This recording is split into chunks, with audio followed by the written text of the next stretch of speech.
Recording start हुआ है sir? बोलो। Yes sir. ओके सर, ठीक है सर। तो फिर good evening to all of you. अच्छा तो कंपनी लॉ पढ़ना है सर, तो फिर कंपनी लॉ में क्या डिस्कस करेंगे आज?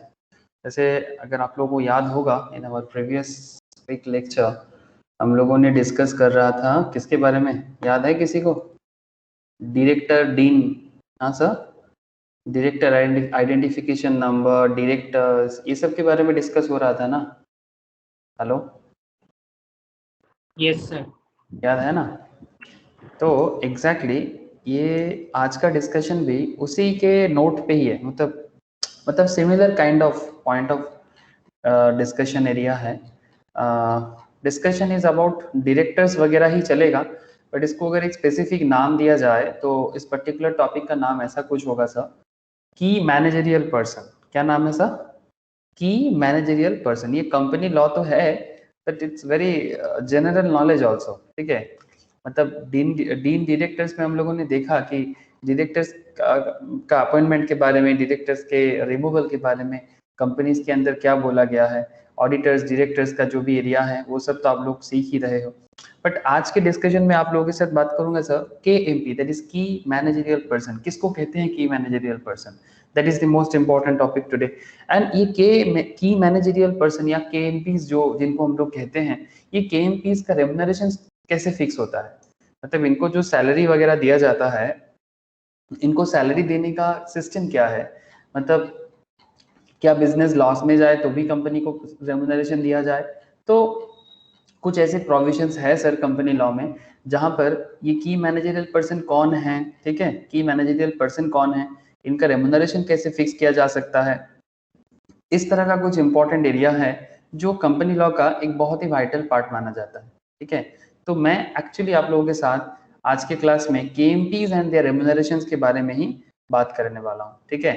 तो ठीक है सर, थोड़ा पेशेंस के साथ सुन लो ये KMPs के बारे में। ऐसे किसी भी कंपनी के एनुअल रिपोर्ट अगर आप निकालते हो, जैसे आजकल ये एनुअल रिपोर्ट देख के ना, मतलब not just law class, stock market class में मैं नॉर्मली एनुअल रिपोर्ट का डिस्कशन करता हूँ, बट आजकल ऐसे एक आदत सा हो गया है कि हर चीज़ का खबर हमें मिल जाता है एनुअल रिपोर्ट में। अगर आप बेसिक्स ऑफ अकाउंट्स आप लोग नहीं करते हो, जो थोड़ा सा मतलब जूनियर वाले हैं फाउंडेशन लेवल में, उसको भी पढ़ाता हूँ। इवन फाइनेंशियल मैनेजमेंट भी वही चलता है ऑडिट के क्लास में। तो एनुअल रिपोर्ट अगर किसी को पढ़ना आ जाए ना, तो वहीं पर उसको ये सारा का सारा डिटेल्स देखने को मिल जाता है। तो सर एक्चुअली मैं भी आप लोगों को वही करूंगा, ठीक है? ये chief financial officer, director, whole time director, फिर आपका कंपनी सेक्रेटरीज, ठीक है, they are basically chief managerial persons of any company. आप किसी भी कंपनी का PL देखो, किसी भी कंपनी का आप बैलेंस शीट देखो, एनुअल रिपोर्ट देखो, तो आप हर जगह में ये KMPs के बारे में सुनते भी रहोगे, देखते भी रहोगे। बट ये KMPs है क्या, इनका रोल क्या है, और सबसे इम्पोर्टेंट बात है कि इनको रेमुनरेशंस वगैरह कैसे दिया जाता है, ठीक है? इनका रेमुनरेशंस का सिस्टम क्या है? इंटरेस्टिंग पॉइंट है ना सर? हाँ सर, पॉइंट इंटरेस्टिंग है कि नहीं है?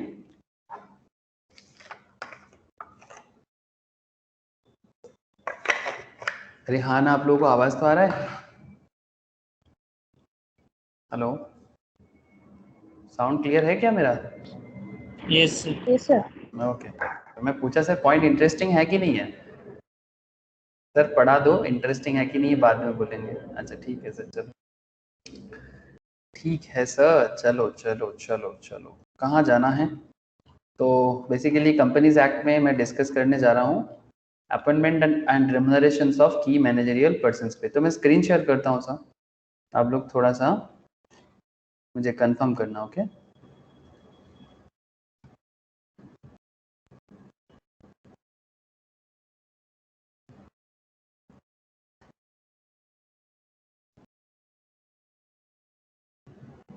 देखो तो सर स्क्रीन शेयर है कि नहीं है सर। है? ओके सर, ठीक है। तो appointment and रेम्युनरेशंस of key managerial person, this is the topic. तो इसमें बात क्या होंगे, तो सेक्शंस वगैरह एक बार मैं बोल देता हूँ आपको, ठीक है? सेक्शंस जो है वो एक बार आप देख लो, उसके बाद मैं मेन डिस्कशंस में जाऊंगा। तो यहाँ पर ये जो हर एक कंपनी में, अगर आप कोई भी कंपनी के बारे में देखो, स्पेशली लिस्टेड कंपनीज या प्राइवेट कंपनीज, थोड़ा ज़्यादा टर्नओवर, 10 करोड़ से ज़्यादा टर्नओवर वाली कंपनीज, तो यहाँ पर आप लोग ये सब चीज़ बहुत देख पाओगे। बट ऐसे अगर मैं सिंपल आपको बोलूँ सर, कंपनीज एक्ट 2013 के बारे में, यहाँ पर सेक्शन 196, 197, ठीक है, सेक्शन वाइज अगर देखो तो ऐसा, तो सेक्शन 198, 199, 200, 201, 22, 203, 204, 205, ये बेसिकली थोड़े डिटेल्स में है, ठीक है। तो अभी मैं आप लोगों को डिटेल्स तो बोलूंगा, बट पहले इसका पूरा का पूरा ओवरऑल एक कॉन्सेप्ट में बात करूंगा कि ये जो डायरेक्टर्स वगैरह है, इनका अपॉइंटमेंट के बारे में कहाँ बोला गया है, फुल टाइम डायरेक्टर के बारे में कहाँ बोला गया है, ओवरऑल मैक्सिमम मैनेजरियल रेम्यूनरेशंस क्या हो सकता है। ऐसे डायरेक्टर्स के बारे में तो मैं लास्ट क्लास में बात कर ही चुका।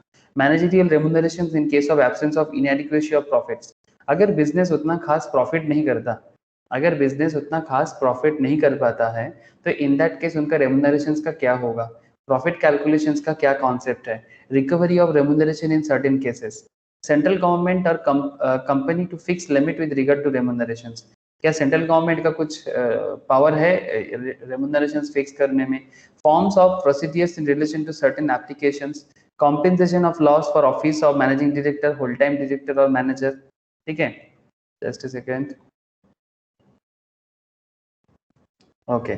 और क्या बात हो सकता है sir, appointment of key managerial persons, KMPs, ठीक है, केएमपीज का अपॉइंटमेंट कैसे होता है, ठीक है। सेक्रेटरियल ऑडिट, ऑब्वियसली केएमपीज में वन ऑफ द मेन केएमपीज, देखो सीएस, सीएस, सीएम में तीनों केएमपी में आते हैं, बट अगर आप स्पेसिफिकली पूछो तो केएमपी में सबसे ज्यादा अगर किसी का नाम लिया जाए सीएस, सीएस, सीएमए में, तो सीएस इज देयर।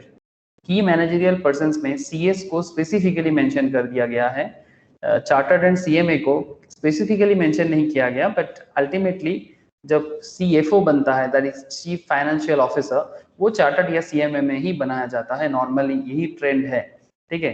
लेकिन सीएस का नाम स्पेसिफिकली की मैनेजरियल पर्संस के अंदर है बाकी पांचों में से, ठीक है। मतलब बेसिकली 5 तरह का की मैनेजरियल पर्संस के बारे में बात होगा, तो I will discuss this point. And there is a concept of secretarial audit. क्या बात सर, सेक्रेटरियल ऑडिट मतलब सीएस का ऑडिट, ठीक है। ऐसे सीए का ऑडिट तो आप लोग समझते ही हो, जो मेन ऑडिट कहा जाता है that is financial audit. Cost का भी ऑडिट होता है जो सीएमए के लिए जरूरी होता है मैन्युफैक्चरिंग एंटिटी में, वैसा ही आज के डेट में सीएस का ऑडिट भी एक मैंडेटरी लेवल में लेके जा रहा है, ठीक है। अब धीरे धीरे, अब थोड़ा टाइम लगेगा, थोड़ा लार्ज ऑर्गेनाइजेशंस पे ज्यादा एप्लीकेबल होता है, बट सर ये ऑडिट भी आजकल बड़ा पॉपुलैरिटी ले रहा है, that is called secretarial audit for, देखो लिखा भी है, फॉर बिगर कंपनीज। हाँ, थोड़ा बिगर कंपनीज होगा तो सेक्रेटरियल ऑडिट सेक्शन 204 में जरूरी है। छोटे मोटे कंपनीज के लिए अभी भी इतना ज्यादा मैंडेटरी बोल रहा है, ऑलरेडी लास्ट ईयर एक अमेंडमेंट आया भी था, बट अभी भी थोड़ा बहुत बातें हैं।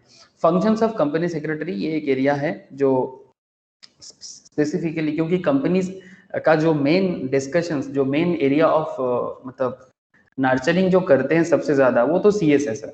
कंपनी सेक्रेटरी सबसे ज्यादा कंपनीज एक्ट को लेके काम करने का मौका उन्हें मिलता है, तो इसलिए कंपनी सेक्रेटरी का फंक्शंस भी जानना जरूरी है। तो ये रहा की मैनेजरियल पर्संस एंड रेम्यूनरेशंस, उनका रेम्यूनरेशंस फिक्स करने का जो area of discussions. But before that मैं आप लोगों को कुछ और पॉइंट में बात कर देता हूँ, ठीक है। तो ये सब तो बात करेंगे, ठीक है। एक बार मैं आप लोगों को एक इंटरेस्टिंग एरिया शो करता हूँ, एक इंटरेस्टिंग एरिया मैं आप लोगों से शेयर करता हूँ। जस्ट अ सेकेंड, अगर आप थोड़ा सा ध्यान दोगे, जस्ट लुक हियर, ये आपका Adani port and special economic zone का एनुअल रिपोर्ट है। एक्चुअली मैं कुछ दिनों से इसका रिपोर्ट बड़ा यूज कर रहा हूँ, तो इसलिए मैं सामने था तो मैं आप लोगों के लिए भी लेके आ गया। अगर आप कंपनी का पीएल या एनुअल रिपोर्ट में अगर आप थोड़ा सा नजर डालो, तो आपको ये कंपनी का बैलेंस शीट है, ठीक है। लेकिन सर बैलेंस शीट के नीचे आप देख सकते हो की मैनेजरियल पर्सन का, की मैनेजरियल पर्सनल का डिटेल्स होगा। ये तो ऑडिटर है सर, डेलॉयट एंड हस्किंस जो है ये ऑडिटर है, ये इन पे नहीं आता है, ठीक है। Mainly for and on behalf of board of directors, ये देखो sir, chairman and managing director या फिर सीईओ भी बोला जाता है, Karan Adani, whole time director and CEO, that is ये सीईओ को कहा जाता है स्पेसिफिकली, ठीक है। मतलब whole chairman and managing director mainly जो है दैट इज यहाँ पर करण अदानी जो सीईओ है, chief executive officer, company secretary, okay, and chief financial officer, ठीक है। इनको और डायरेक्टर्स भी आते हैं, इनको मेनली कहाँ रखा जाता है सर? केएमपीज में। मैं अभी आपको केएमपीज के बारे में बात करता हूँ, आप ध्यान से सुनना, ठीक है। तो अभी कुछ पॉइंट्स में बात करूँ तो आपको देखो सर फटाफट कनेक्शन होगा कि ये जो बात मैं कर रहा हूँ ये एनुअल रिपोर्ट के पर्सपेक्टिव से, चाहे आप मतलब स्टॉक मार्केट में इन्वेस्ट करो या आप किसी बैंक में नौकरी करो, it's all about business basically, it's all about business. अब now the executive management of a company is responsible for day to day management of a company, है ना सर? जो ऑर्गेनाइजेशंस का एग्जीक्यूटिव्स होते हैं वो कंपनी का day to day manage business को मैनेज करते हैं, ठीक है। The companies act 2013 has used the term key management personnel या key managerial persons to define the executive management. The key management personnel are the point of first contact between the company and its stakeholders. While the board is responsible, आज सबका late joining चल रहा है। रोशनी तेरी को रुचि sir के join करते হ্যাঁ দাদা নেটটা প্রবলেম করছিল। আচ্ছা আচ্ছা, আজকে অনেকেরই একটু নেটেরও প্রবলেম হচ্ছে, ইলেকট্রিসিটি ইস্যু হচ্ছে, কখনো আমার হয় কখনো তোদের হয়। ওকে, যাই হোক তবু হাফ অ্যান আওয়ার এদিক ওদিক ঠিক হয়ে যায়। Good evening Tatha, good evening Roshni, good evening Tatha. Evening sir. Good evening. এসছে কারেন্ট এসছে তোদের? এই স্যার এতক্ষণ বলে বলে এই ঢুকলো জাস্ট। বলে বলে ফোন করতে হলো? না স্যার, পাড়ার পোল উড়ে গেছে, মানে কালাতলা ভেঙে পড়ে গেছে। ও আচ্ছা আচ্ছা, ঠিক আছে। तो देखो सर, तो बेसिकली रोशनी एंड तोथा को मैं बता दूं कि हम लोग आज बात कर रहे हैं सर केएमपी मतलब की मैनेजरियल पर्सनल एंड देयर रेम्यूनरेशंस के बारे में, ठीक है। तो ये जो ओवरऑल कंपनीज वगैरह चलता है इनमें केएमपीज बड़ा इंपॉर्टेंट है। तो की मैनेजरियल पर्सन्स, तो इसका मैं इंट्रोडक्शन जस्ट अभी इतना देर से इंट्रो में जस्ट मैं समझा रहा था, अभी मैं मेन जो कोर एरिया में अभी जस्ट एंट्री लिया, तो ही मैं बोल रहा था कि कंपनी का जो डे टू डे एक्टिविटीज है इसको मैनेज करते हैं एग्जीक्यूटिव्स ऑफ दी कंपनीज, ठीक है। जो कंपनी के एग्जीक्यूटिव्स होते हैं वो डे टू डे जो भी कंपनी का मैटर्स होते हैं उसको मैनेज करते हैं।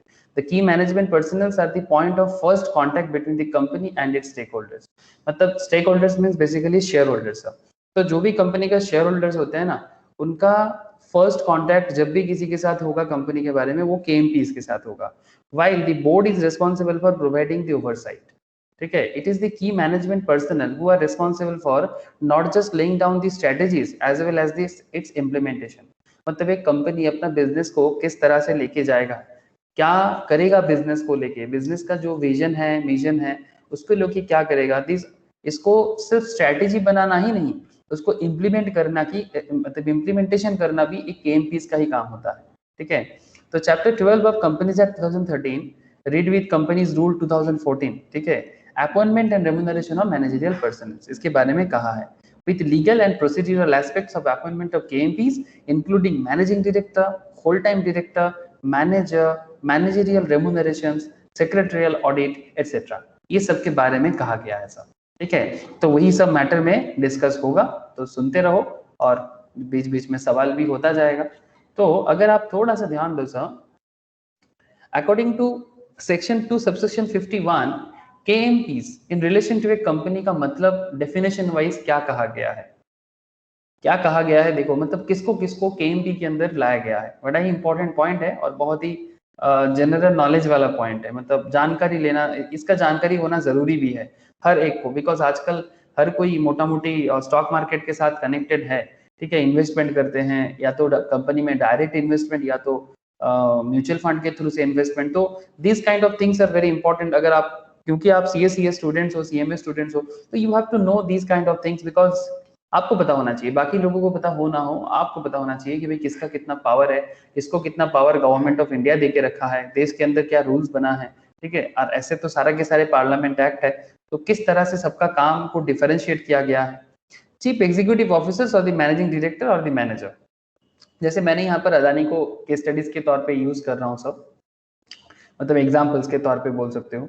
ऑडिटर को छोड़ो, just look here, Gautam Adani, ये अदानी का बैलेंस शीट है, एनुअल रिपोर्ट है बेसिकली, ठीक है। Adani port and special economic zone का यहाँ पर आप देख सकते हो गौतम एस अदानी, ये कंपनी का कौन लगता है, इनका डीन वगैरह के बारे में लास्ट क्लास में डिस्कस हो चुका है, chairman and managing director.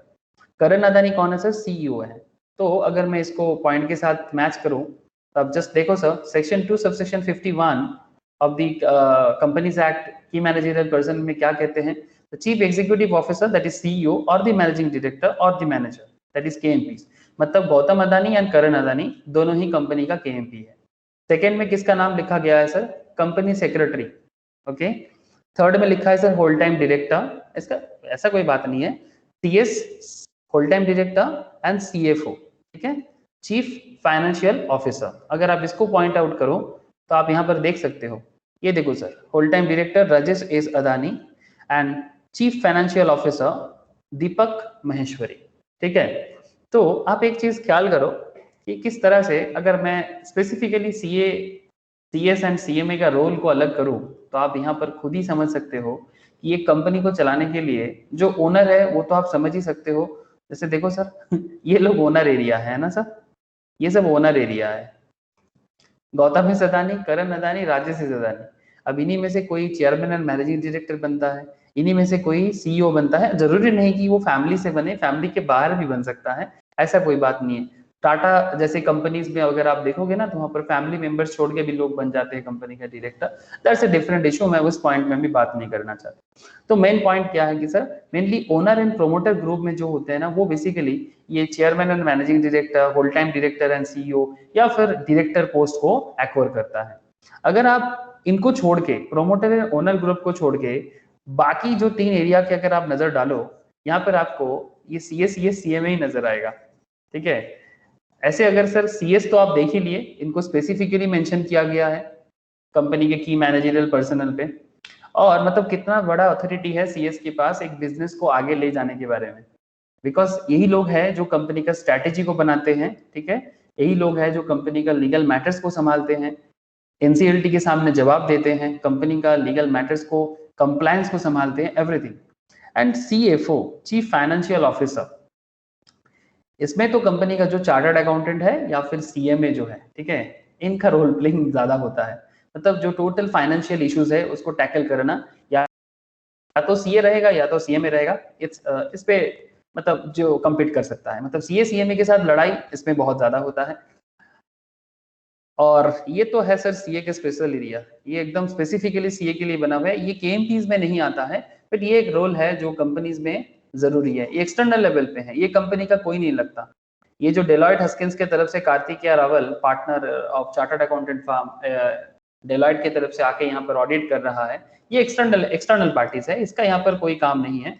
But you can understand this things कि ये चार्टर्ड अकाउंटेंट का एक स्पेशल एरिया बना हुआ है, बाकी सीएस का ये स्पेशल एरिया बना हुआ है। फाइनेंशियल ऑफिसर्स का जो रोल है उसको लेके सीएम में लड़ाई चलेगा, ठीक है। अब इसमें देखो, और सीएमए का अपना स्पेशल एरिया है दैट इज कॉस्ट ऑडिट, ठीक है। तो मैन्युफैक्चरिंग एंटिटी में उनका एक अपना ही बोलबाला बना हुआ है, मतलब आजकल जितना मेक इन इंडिया कॉन्सेप्ट बन रहा है उसमें सीएमए का एक अलग ही बोलबाला चल रहा है, इवन आप रिसेंट ट्रेंड में देख भी पा रहे हो। मतलब बहुत लोग मुझे पूछते रहते हैं सर ये सीएमए का अलग अलग क्या बात है, अब ये आप लोग समझ सकते हो ना सर अलग अलग क्या बात है। तो दीज आर दी थिंग्स जो सेम कॉन्सेप्ट में एक ही कंपनी के अंदर सबका रोल प्ले अलग हो रहा है, बिकॉज इतना बड़ा कंपनी, इतना बड़ा उसका बैलेंस शीट, ठीक है, बड़े बड़े कंपनीज में एसेट साइज देखो आप, कंपनीज का एरिया ऑफ बिजनेस देखो, आप समझ सकते हो। तो इतना बड़ा बिजनेस को संभालने के लिए जरूरी है सर। अब सर सवाल है कि बिजनेस तो ये लोग कर लेगा, बिजनेस को संभालने के लिए केएमपीज भी आ गया, ठीक है। अच्छा, और कौन आ गया sir, such other officers not more than one level below the director who is in whole time employment designated as KMPs personnel by the board decide कर सकता है, and such other officer as may be prescribed, ठीक है। अब इसके अंदर section 2 subsection 18 के अंदर चीफ एग्जीक्यूटिव ऑफिसर्स के बारे में कहा गया है, as defined under section 2 subsection 18 so as to mean an officer of a company who has been designated as such by it। CFO के बारे में 2 सबसेक्शन 19 में कहा गया है so as to mean a person appointed as chief financial officer of a company। company secretary you can understand easily sir, ये बहुत ही मिलता जुलता पॉइंट समझ में आएगा आपको। कंपनी सेक्रेटरीज के बारे में आपको एकदम डिटेल्स में बोला हुआ है section 2 subsection 24 of the act में। कंपनी सेक्रेटरी और secretary means CS as defined in clause subsection C, clause C of subsection 1 of section 2 of CS Act 1980s, 56 of 1980, ठीक है, who is appointed by a company to perform the functions of a company secretary under this act. ये CS के बारे में कहा गया है.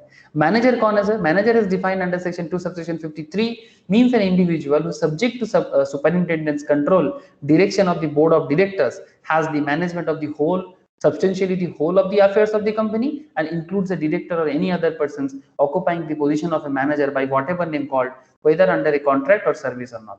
मतलब कॉन्ट्रैक्ट थ्रू से मैनेजमेंट हो या डायरेक्ट फुल टाइम मैनेजमेंट हो, जो भी हो वो कंपनी का मैनेजर कहलाएगा, चाहे वो सीए हो, सीएमए हो, एमबीए हो, anyone can handle this thing. Managing director के बारे में क्या कहा गया है सर? सेक्शन 2 सबसेक्शन 54 कंपनी में मैनेजिंग डायरेक्टर के बारे में कहा है, who by virtue of the article of the company, AOA, article of the company means AOA, with the company or resolution passed in its general meeting or by its board of directors, is entrusted with substantial power of management of the affairs of the company and includes the director occupying the position of managing director by whatever name called. For the purpose of this clause, the power to administrative steps of a routine nature when so authorized by the board, such as the power to affix common seal of the company or to any document to draw and endorse any check on the account of the company in any bank or draw and endorse any negotiable instrument, to sign any certificate to share or to direct registration transfer for any share, shall not be deemed to be included with the substantial power of management. Basically समझ रहे हो sir, जो company का managing director होता है वो company का जो भी डे टू डे एक्टिविटी में जो लास्ट अथॉरिटी होते हैं वो मैनेजिंग डायरेक्टर के हाथ में होता है, तो इसको बोलते हैं सब्सटेंशियल पावर. ठीक है, यहाँ पर आप एक चार्ट देख सकते हो, दिखाई दे रहा है ना sir? Whole time director is defined under section 294, includes director in whole time employment of the company, जो होल टाइम एम्प्लॉयमेंट में कंपनी को डायरेक्ट कर रहा है. तो look here sir, key managerial persons या केएमपीज में कौन कौन आ गया फिर? CFO, chief financial officer, whole time director, CFO, manager, CS, CEO, MD. दिखाई दिया सर सबको? बोलो, समझ आ रहा है ना केएमपीज कौन है? नॉट जस्ट किताब से, कंपनी का रिपोर्ट से भी तो दिखाई दे रहा होगा. हाँ सर, कंपनी के रिपोर्ट से भी तो दिखाई दे रहा होगा, सिर्फ किताब से ही नहीं, आपको रिपोर्ट से भी दिख रहा होगा. Thank you sir. तो ये है केएमपीज का ओवरऑल एरिया. अब आपको मैं आगे बात करूंगा सर कि ये केएमपीज का रेम्यूनरेशंस कैसे फिक्स किया जाता है, इसी के बारे में मैं आपसे बात करूंगा. ठीक है, तो ध्यान से देखो, एक एक पॉइंट में बात कर ही लेते हैं. मैनेजरियल रेम्यूनरेशंस कैसे फिक्स करेंगे इनका रेम्यूनरेशंस. ओके, तो लुक सर, मैनेजरियल रेम्यूनरेशंस, मैनेजरियल मतलब केएमपीज तो ले देंगे, मतलब कंपनी में हो जाएगा, बट उनका रेम्यूनरेशंस को लेके कुछ तो सोचना चाहिए. क्या कॉन्सेप्ट है, क्या सोचते हैं कंपनीज एक्ट इसके बारे में? तो the responsibility to ensure the success of a company's affairs lays on its directors, that is the people at the helm of the affairs of the company, जो कंपनी का ओवरऑल अफेयर्स को संभालते हैं. They need to make efforts in a collective manner while ensuring the best interest of the shareholders. और KMPs पे depend करता है sir, share holders जो है इनका मतलब जो इंटरेस्ट है, मतलब शेयर होल्डर का इंटरेस्ट मीन्स शेयर होल्डर के कारण ही कंपनी चलता है सर. अगर कंपनी किसी भी तरह से फेलियर होता है तो उसका सबसे बड़ा चोट किसको पहुंचते हैं? मैनेजरियल पर्सन्स वगैरह को चोट जरूर पहुंचेगा, बट एक कंपनी जो स्पेशली स्टॉक मार्केट लिस्टेड है या फिर प्राइवेट कंपनी हो, जो कंपनी में पैसा लगा के रखा है उन्हीं के ऊपर डिपेंड करता है ना. हाँ, आप लोगों को मेरा बात समझ आ रहा है ना?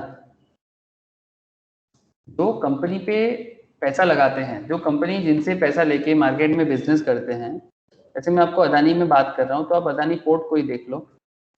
Adani port last few months में, अगर आप लास्ट 1 मंथ देखो तो कंपनी का स्टॉक डाउन में है. ठीक है, due to some reason, but जो भी हो, ये कंपनी करेंटली 680 पर शेयर में चल रहा है. अगर कंपनी के बारे में मार्केट में जब भी किसी नेगेटिव न्यूज सुनते हो, ठीक है, या किसी कारण से बिजनेस का किसी भी मैटर में बात उठता है, जैसे कुछ बिजनेस को लेके अदानी रिसेंटली बड़ा प्रॉब्लम में रहा है, जैसे अदानी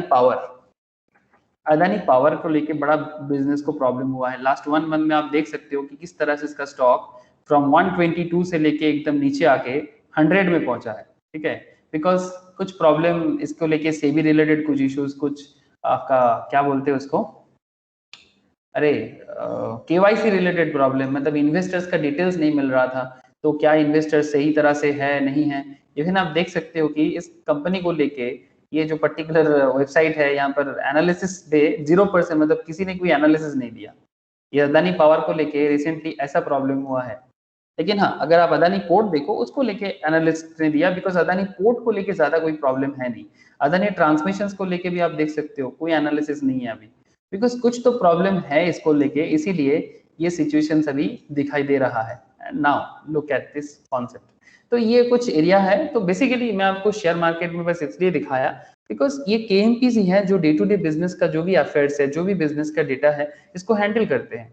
तो अगर इनके थोड़ा बहुत, चाहे वो डायरेक्टर हो, चाहे वो क्या बोलते हैं सब चीफ फाइनेंशियल ऑफिसर्स हो, जो भी हो, ठीक है, ये जो 5 लोगों के नाम मैंने बताया आपको, चाहे गौतम अदानी हो मैनेजिंग डायरेक्टर, चाहे करण अदानी हो सीईओ, चाहे कमलेश भागिया हो सीएस, चाहे डायरेक्टर्स जो होल टाइम डायरेक्टर्स या फिर स्पेशल पॉइंट में डायरेक्टर पोस्ट में आया है, राजेश अदानी हो या दीपक महेश्वरी सीएफए हो, इनका जो डे टू डे एक्टिविटी है with the company, it's a very important activity. इनका डिसीजंस में डिपेंड करता है कंपनी का फ्यूचर, और सबसे ज्यादा इन्हीं के डिसीजंस पे डिपेंड करता है शेयर होल्डर का पैसा। Now, since the future of the company depends on abilities of directors of the company, must carefully consider their appointment, remuneration and other related matters also. Okay? तो चलो sir फटाफट ये रेम्यूनरेशंस के बारे में कुछ पॉइंट फटाफट देख लिया जाए। ठीक है, तो व्हाट इज रेम्यूनरेशंस? रेम्यूनरेशंस क्या है? Remuneration means any money or its equivalent given to any person for service rendered by him and includes the perquisites mentioned in the Income Tax Act। जो आप लोग इनकम टैक्स में सैलरी चैप्टर के अंदर perquisites के बारे में बहुत बार सुने होंगे। जिन लोगों ने सैलरी चैप्टर अभी तक नहीं पढ़ा है तो जब पढ़ेगा तब सुन लेगा। तो इनकम टैक्स एक्ट 1961 में परक्विजिट्स के बारे में बात हुआ है। एक्स्ट्रा फैसिलिटीज सैलरी के तौर पे ही दिया जाता है एम्प्लॉइज को नॉर्मली, या कंपनी के जो मेन मेंबर्स है उनको मिलता है। तो managerial remuneration in simple words is the remuneration paid to managerial personnel. Here the managerial personnel means director including managing director, full time director, manager etc. ठीक है, तो चलो देखते हैं क्या बात होता है मैनेजरियल। यहाँ पर मैं सिंपल मैनेजरियल रेम्यूनरेशंस पे बात कर रहा हूँ। ठीक है, अब देख लेते हैं मैनेजरियल रेम्यूनरेशंस पे क्या डिटेल्स हम लोग फटाफट थोड़ा समरी के लिए देख लेते हैं। What is the permissible remunerations payable under Companies Act 2013? Managerial remunerations payable by a public company to its director, managing director, whole-time director and its manager in respect of any financial year। Conditions क्या है और maximum remuneration in any financial year क्या है, इसका एक chart मैं आप लोगों को दिखाता हूं। देखो सर, दिखाई दे रहा है सर आप लोगों को जो मैं शो कर रहा हूं? हेलो, जो मैं शो कर रहा हूं क्या आपको दिखाई दे रहा है? Yes sir. ओके सर, तो आप देख सकते हैं चार्ट में कंपनी, यहाँ पर जो कंडीशंस क्या था, कंडीशंस पे ध्यान दो। कंडीशंस मींस क्या शर्त है और उसके हिसाब से maximum remuneration in financial year क्या है। तो कंडीशंस पे ध्यान देना और maximum remuneration in any financial year पे ध्यान देना। Okay okay, company with 1 managing director, whole time director and manager. जिस कंपनी में एक मैनेजिंग डायरेक्टर और होल टाइम डायरेक्टर या फिर एक मैनेजर है, ऐसे कंपनीज में क्या बात करते हैं sir, 5% of the net profits of the company, 5% of the net profits of the company maximum remuneration financial year में दिया जा सकता है। ध्यान रखिएगा बात को। Company with more than 1 managing director या फिर होल टाइम डायरेक्टर या फिर मैनेजर, इस केस पे 10% of the net profits of the company use किया जा सकता है। और overall limit on managerial remunerations 11% of net profits of the company. मतलब ओवरऑल चाहे कितना भी रख लो, एक रखो, 2 मैनेजिंग डायरेक्टर रखो, फर्क नहीं पड़ता, बट आप जितना भी रख सकते हो रख लो, बट ओवरऑल 11% से ज्यादा आप नहीं दे सकते। मतलब managerial remunerations 11% of the net profit of the company को क्रॉस नहीं करना चाहिए। कंपनी जो नेट प्रॉफिट करता है उसके 11% से ज्यादा क्रॉस नहीं होना चाहिए। बात समझ में आ रहा है? Net profit in the sense, what is the meaning of net profit sir? If you look at the profit and loss account of this particular Adani group also, यहाँ पर आप देख सकते हो profit for the year, income से expense को हटाओ, government का टैक्स पे कर दो, तो आपके पास जो बचा रहेगा गवर्नमेंट का टैक्स पीबीटी एंड पीबीटी से टैक्स एक्सपेंस लेस करने के बाद प्रॉफिट फॉर द ईयर, तो 1927 करोड़ या 1934 करोड़ लास्ट ईयर का, this is called net profit, this is called net profit. Net profit से 11% से ज्यादा, टोटल नेट प्रॉफिट का 11% से ज्यादा रेम्यूनरेशन किसी पर्टिकुलर फाइनेंशियल ईयर में आप मैनेजरियल को दे नहीं सकते। बात कुछ समझ में आ रहा है सर? हेलो सर, बोलो, समझ आ रहा है कि नहीं आ रहा है? हेलो, अरे Yes, sir, sir. Okay sir.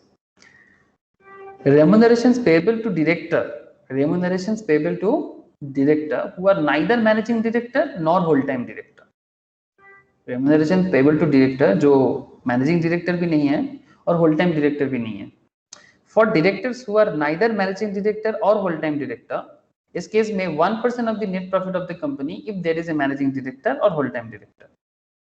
If there is a director who is neither managing director or whole time director, in that case 3% of the net profit of the company if there is no managing director or whole time director। बात को समझिए फिर से।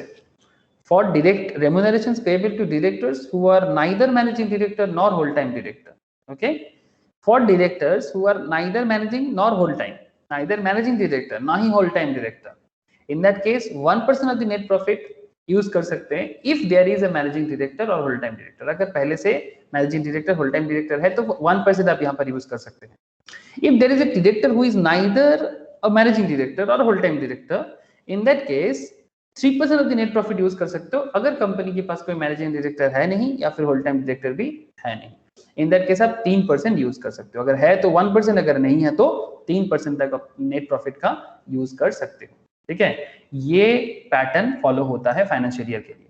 Now percentage displayed above shall be exclusive of any fees payable under section 197 subsection 5। now until now any managerial remunerations in excess of 11%, any managerial remuneration in excess of 11% required government approval। अगर आप 11% से ज्यादा देना चाहते हो तो आपको government approval लेना पड़ेगा। इन दैट केस सेंट्रल गवर्नमेंट आके फिक्स करेगा। However, now a public company can pay its managerial personnel remunerations in excess of 11% without prior approval of the central government। Point to be noted है। Public company मतलब specially stock market listed companies, ये central या फिर government companies, वो central government approval के बिना 11% से ज्यादा कर सकते हैं, but special resolution approved by the share holders will be sufficient. मतलब नॉर्मल रूल कहते हैं कि 11% से ज्यादा होगा तो सेंट्रल गवर्नमेंट के अप्रूवल लो। प्राइवेट कंपनीज के लिए रूल अभी भी वही है, बट अगर कोई पब्लिक कंपनी है, ठीक है, that is stock market listed या फिर government company, I hope you understand what is the meaning of public company. अभी इतना सारा चीज कंपनी लॉ में सीखने के बाद, और पब्लिक कंपनी क्या है और मैं क्या बोलूं आप लोगों को, ठीक है। तो सेंट्रल गवर्नमेंट का अप्रूवल का जरूरत कब नहीं पड़ सकता सर? 11% से ज्यादा आप दे सकते हो अगर आप पब्लिक कंपनी हो। रेम्यूनरेशन अगर आप 11% से ज्यादा मैनेजरियल रेम्यूनरेशन देना चाहते हो, but in that case special resolution पास करा लो, approved by the shareholder will be sufficient। In case a company has defaulted in paying its dues or failed to pay its dues, permissions from lenders will be necessary। अगर company का market में कोई loan वगैरह है और loan payment करने में उनका फेलियरिटी चल रहा है, लोन पे करने में फेलियरिटी चल रहा है और डायरेक्टर अपना रेम्यूनरेशंस बढ़ाए जा रहा है, is this a good sign sir? Company loan repay नहीं कर पा रहा है, जैसे एक कंपनी का नाम था रिलायंस, क्या देखना चाहते हो? कम्युनिकेशन,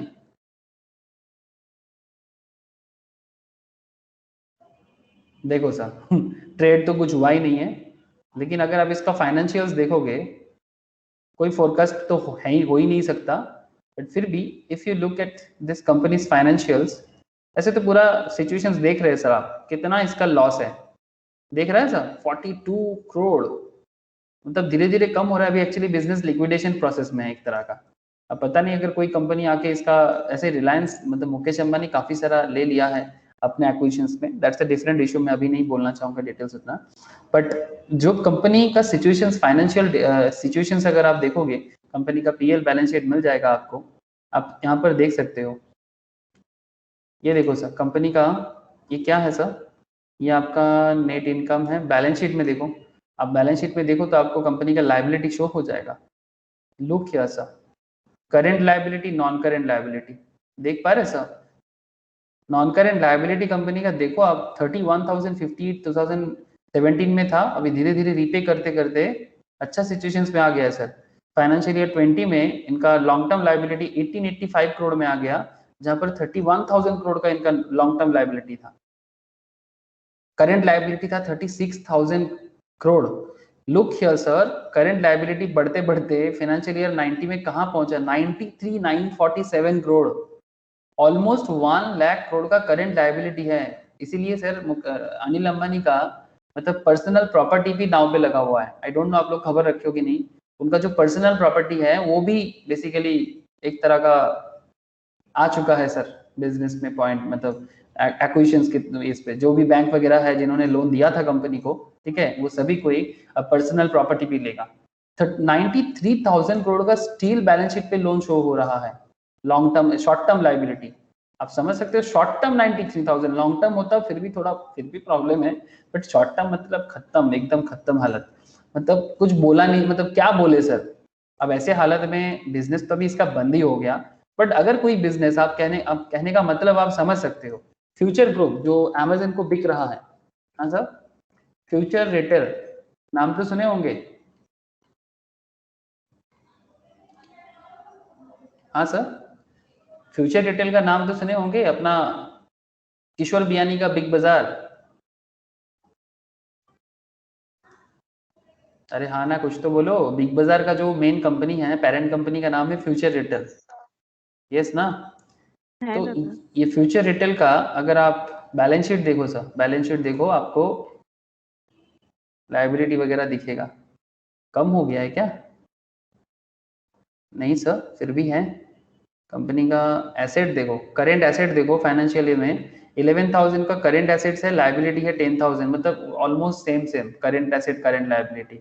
और नॉन करेंट एसेट 9,000 समथिंग और non current liability 6,377। Situation is not good sir, हाँ नॉट गुड, बट फिर भी बिजनेस का जो लोन था रीपे कर दिया सर। वो अमेजन के साथ सॉरी बेसिकली रिलायंस को सेल किया ना, तो रिलायंस से पैसा मिला और लोन रीपे हो रहा है, बट बीच में अमेजन आ गया। और ये आप लोगों को बता दूं सर, स्पेशली जो लोग सीए स्टूडेंट्स हो उनको पता होना चाहिए, कंपटीशन एक्ट के अंदर ये अमेजन, रिलायंस और क्या बोलते हैं बिग बाजार के बीच में जो हुआ है ना, वो कंपटीशन एक्ट के अंदर है। तो ठीक है, मैं उसका एक अपडेट है, मैं आप लोगों को बताऊंगा, व्हाट्सएप करूंगा आप लोगों को, ठीक है। तो ठीक है, चलो, एक्चुअली बिग बाजार का बात आया था तो इसलिए मैं बोल दिया। ओके, तो appointment of key managerial personal पे आई hope you understand sir. Basically जब रेम्यूनरेशंस का बात हो रहा है, किस तरह से डिसाइड होता है, तो इवन आप अगर अपना क्या बोलते हैं सर, डायरेक्टर्स वगैरह का मैनेजरियल रेम्यूनरेशंस को इम्प्रूव या इंक्रीज करना चाहते हो, कर सकते हो। बट अगर आपका लोन वगैरह ज्यादा है, अगर आपका लोन वगैरह मार्केट में है और आप लोन पे करने में फेलियर हो रहे हो, ऐसे सिचुएशंस में आप लेंडर्स का परमिशन लो। लेंडर्स कभी नहीं देगा परमिशन, सिंपल बात है, बट हाँ स्पेशल केसेस में दे सकते हैं। Okay, when the company has inadequate profits or no profits, point very very important sir। जब कंपनी का इनएडिक्वेट प्रॉफिट होता है या फिर कंपनी का कोई प्रॉफिट नहीं होता है, ऐसे केसेस में क्या कहता है sir? In case a company has inadequate profits और no profits in any financial year, no amount shall be payable by way of remuneration except in these provisions if these provisions are followed. Normally company का कोई profit नहीं है या फिर इनएडिक्वेट profit है तो managerial level पे रेम्यूनरेशन देना ही नहीं चाहिए, ठीक है। बट फिर भी अगर कुछ प्रोविजंस फॉलो हो जाए तो हो सकता है, जैसे कि वेयर द इफेक्टिव कैपिटल अगर नेगेटिव है और 5 करोड़ से कम है। अगर इफेक्टिव कैपिटल मतलब जो बिजनेस में यूज करने वाला कैपिटल इफेक्ट नेगेटिव है या फिर 5 करोड़ से कम है, तो इन that case limit of yearly remuneration 60 lakh से ज्यादा नहीं हो सकता, ठीक है। ऑब्वियसली देखो, इफेक्टिव कैपिटल कुछ तो करोड़ों में तो होगा बड़े कंपनीज के केस में, तो इन that case maximum yearly remuneration 60 lakh तक हो सकता है, इससे ज्यादा तो नहीं होगा, ठीक है, सभी मैनेजर वगैरह को मिला के, ठीक है, केएमपीज वगैरह को मिला के। नाउ सीएस का खेल मैं बाद में आता हूं, सीएस का एक स्पेशल पूरा एरिया है, I will discuss wait. 5 crore and above but less than 100 crore, अगर 5 करोड़ से ज्यादा बट 100 करोड़ से कम है तो इन दैट केस 84 लाख तक आप दे सकते हो। 100 करोड़ से ज्यादा 250 करोड़ तक है तो 120 लाख तक आप दे सकते हो। ये कौन सा सिचुएशंस में? अगर बिजनेस को कोई प्रॉफिट नहीं हुआ या फिर इनएडिक्वेट प्रॉफिट है, इस नॉर्मली तो देना नहीं चाहिए, कंपनीज लॉ बोल ही दे रहा है, बट स्पेशल सिचुएशंस में अगर कंपनी का इफेक्टिव कैपिटल इस लेवल में हो तो लिमिट बांध दिया है minimum limit 60 lakh, maximum 120 lakh तक जा सकता है। और अगर आपका कैपिटल 250 करोड़ से ज्यादा है या उससे ज्यादा है, 120 lakh plus 0.01% of the effective capital in excess of 250 crore. 120 lakh plus 0.01% of the effective capital, जितना effective capital होगा मतलब 250 करोड़ से ज्यादा, उसका 0.01% जितना होता है वो 120 के साथ प्लस हो जाएगा। बात समझ में आया सर? कि आप मैक्सिमम कितना अमाउंट तक मनी बिजनेस का जो भी टोटल कैपिटल का पैसा है उसका कितना परसेंटेज तक आप रेम्यूनरेशंस पे यूज कर सकते हो। ये कौन से सिचुएशंस पे? जब बिजनेस को कोई प्रॉफिट नहीं हुआ है या फिर इनएडिक्वेट प्रॉफिट हुआ है। क्या पॉइंट क्लियर हुआ सर? तो very very important point sir. समझ आ रहा है कि नहीं आ रहा है? बोलो सर। है दादा। ओके सर, याद रखिएगा सर। अच्छा, अब कुछ स्पेशल पॉइंट्स में फटाफट थोड़ा बात कर लिया जाए। देखो, These restrictions do not apply to the sitting fees of the director, मतलब जिनको sitting fees मिलता है, मतलब managing director, whole time director, manager, जिनको ऐसे ही कंपनी देता है। मैं बाद में सीटिंग फीस के बारे में डिटेल्स में चर्चा करूंगा, बट अभी जस्ट सुन लो पॉइंट वाइज, ठीक है। सिटिंग फीस के केस में ये रेस्ट्रिक्शन अप्लाई नहीं होता। Remuneration in excess of the aforementioned limits may be paid only if a special resolution is passed by the shareholders. Remuneration in excess of the aforementioned मतलब ऊपर में जो भी बोला हुआ है, अगर इससे ज्यादा पेमेंट करना चाहेगा, इन दैट केस एसआर पास करना होगा। क्या पास करना होगा सर? स्पेशल रेजोल्यूशंस, मीटिंग में स्पेशल रेजोल्यूशंस पास करना होगा। दैट इज मतलब मैक्सिमम मेजोरिटी चाहिए, दैट इज 75% मेजोरिटी। तभी जाके अगर 75% of the total share holder बात में हाँ कहता है, मोर देन 75, तो भी जाके पास हो सकता है। मतलब नॉर्मल रेजोल्यूशन या ऑर्डिनरी रेजोल्यूशन जिसको हम लोग बोलते हैं, उससे तो नहीं होगा। Remunerations as per the above limits may be paid, हो सकता है कि इससे ज्यादा रेम्यूनरेशंस आप पे कर सकते हो if managerial person is functioning in a professional capacity. अगर वो प्रोफेशनल कैपेसिटी में मैनेजरियल पर्सनल का काम कर रहा है, तो इन दैट केस आप इससे ज्यादा अमाउंट पे कर सकते हो।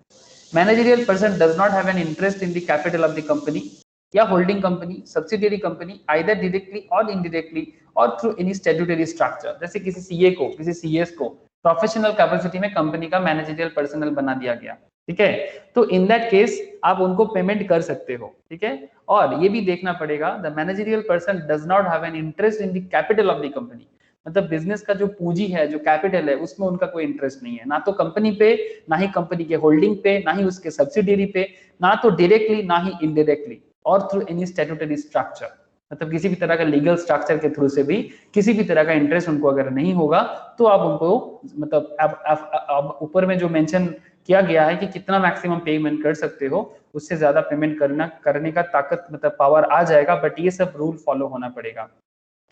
Managerial person does not have a direct indirect interest related to directors, promoter of the company, holding company, subsidiary company any time during the last 2 years, either before or after date of appointment.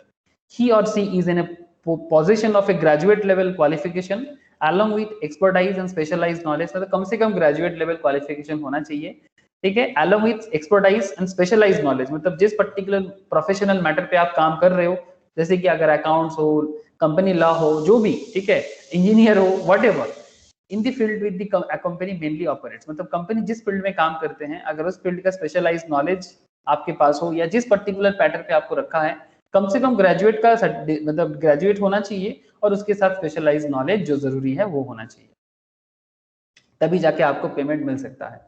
If any employee holds less than 0.5% of the company's paid up capital under any scheme, जैसे कि ESOP तो समझते हो ना, employ क्या बोलते हो, stock option plan.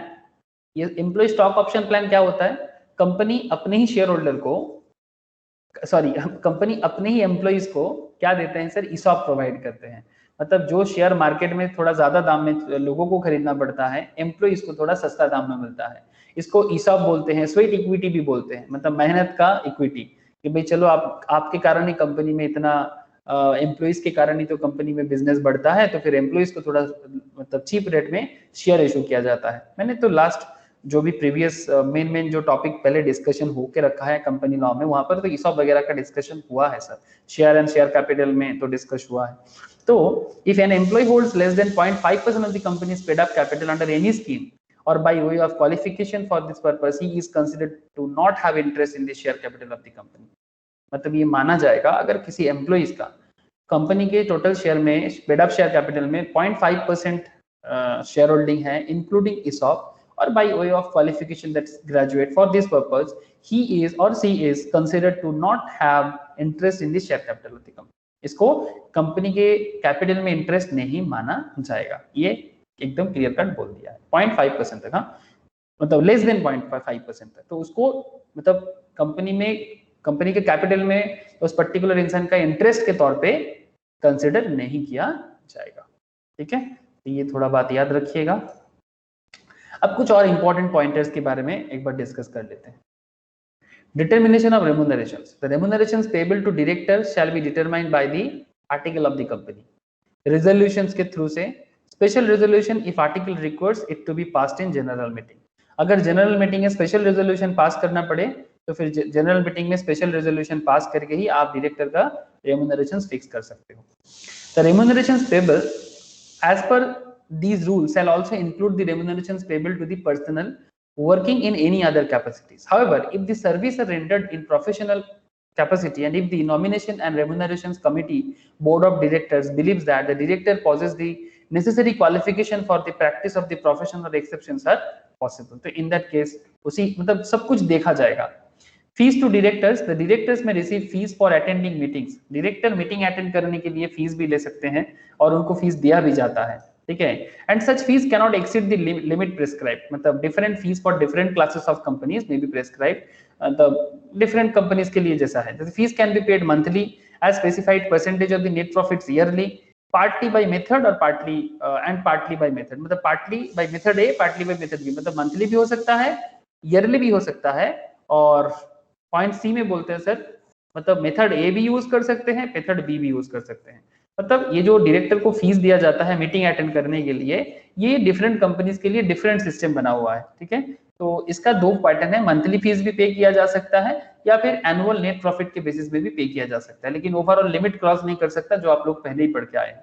ठीक है, and remuneration to independent directors के बारे में क्या कहा है। इंडिपेंडेंट डायरेक्टर्स हम लोग लास्ट क्लास में जबरदस्त चर्चा किए थे, आज उसका रेम्यूनरेशंस के बारे में क्या बोल रहे हैं sir. An independent director shall be entitled to sitting fees, reimbursement for participation in meetings and profit related commission as approved by board. However, he shall not be entitled to ESOP.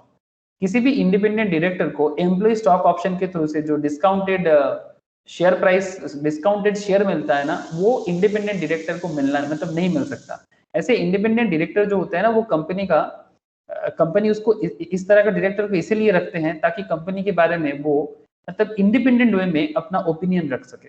ये independent director की एक खासियत है, और specially वो company का पहले से कोई नहीं लगता था, बट उनको उनका एक्सपीरियंस को यूज करने के लिए, जैसे अरुंधति भट्टाचार्य काफी सारा, क्योंकि वो स्टेट बैंक के सीईओ चेयरमैन रह चुके हैं, मैनेजिंग चेयरमैन एंड डायरेक्टर रह चुके हैं, तो ऐसे बहुत सारे लोग जो अपने जॉब लाइफ में या बिजनेस लाइफ में काफी बड़े बड़े कंपनीज को हैंडल कर चुके हैं, तो बहुत सारे कंपनीज उनको as an independent director advice के लिए रखते हैं।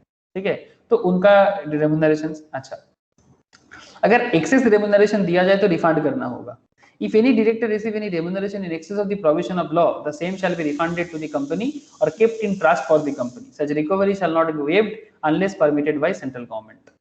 जब तक सेंट्रल गवर्नमेंट परमिशन नहीं देगा तो वो रिकवरी करने के बाद उसको वेव, जो मतलब चलो भाई ठीक है तो सेंट्रल गवर्नमेंट बोलेगा तभी वेव किया जा सकता है, अदरवाइज नहीं। डिस्क्लोजर बाय लिस्टेड कंपनी, अगर कोई लिस्टेड कंपनी मतलब स्टॉक मार्केट लिस्टेड कंपनी है, every listed company shall disclose the ratio of the remuneration paid and median employees remuneration, median मतलब average, along with other prescribed details.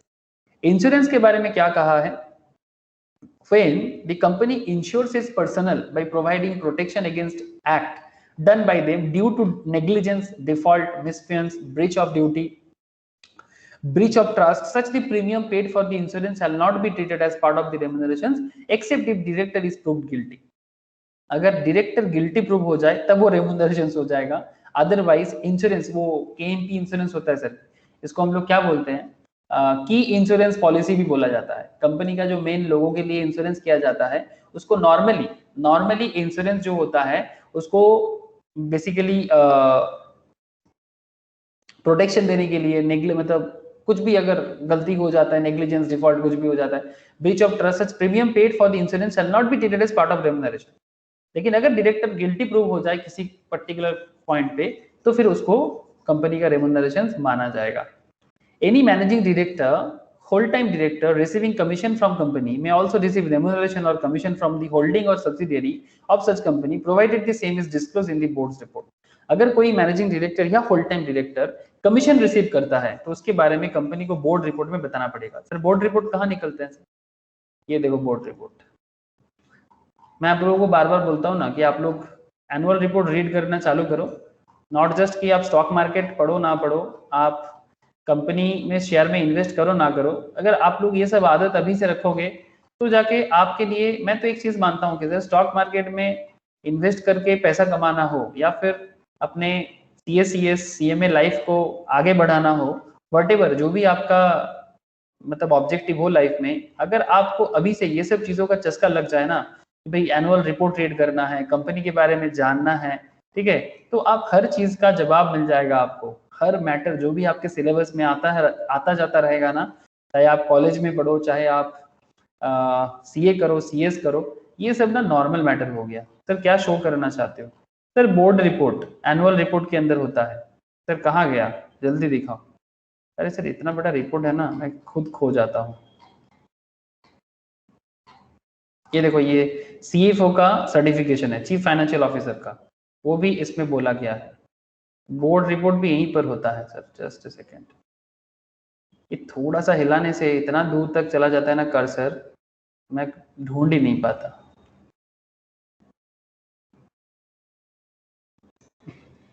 Control F करके हो जाएगा क्या?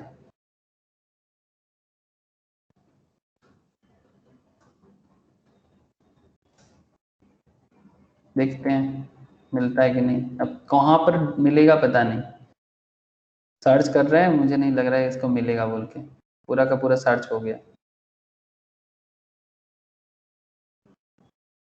नहीं मिला।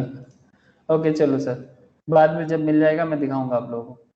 ऐसे बोर्ड रिपोर्ट आपको एनुअल रिपोर्ट के अंदर ही मिलेगा, ठीक है। तो उसी तरह से हर चीज के बारे में आपको कहना जरूरी है। तो कहाँ कहना जरूरी है, किस तरह से कहना जरूरी है, अगर आप कमीशन भी रिसीव करते हो तो उसके बारे में भी आपको बोलना जरूरी है। अगर any person who contravenes these provisions, उनको पनिशमेंट दिया जाता है sir 1 lakh and maximum 5 lakh, minimum 1 lakh तक और मैक्सिमम 5 लाख तक फाइन हो सकता है। ये सब रेमुनरेशन के बारे में बात था सर। किसके बारे में बात था? These all are about remuneration. Sir समझ में आया रेमुनरेशन का डिटेल्स? हेलो बोलो सर।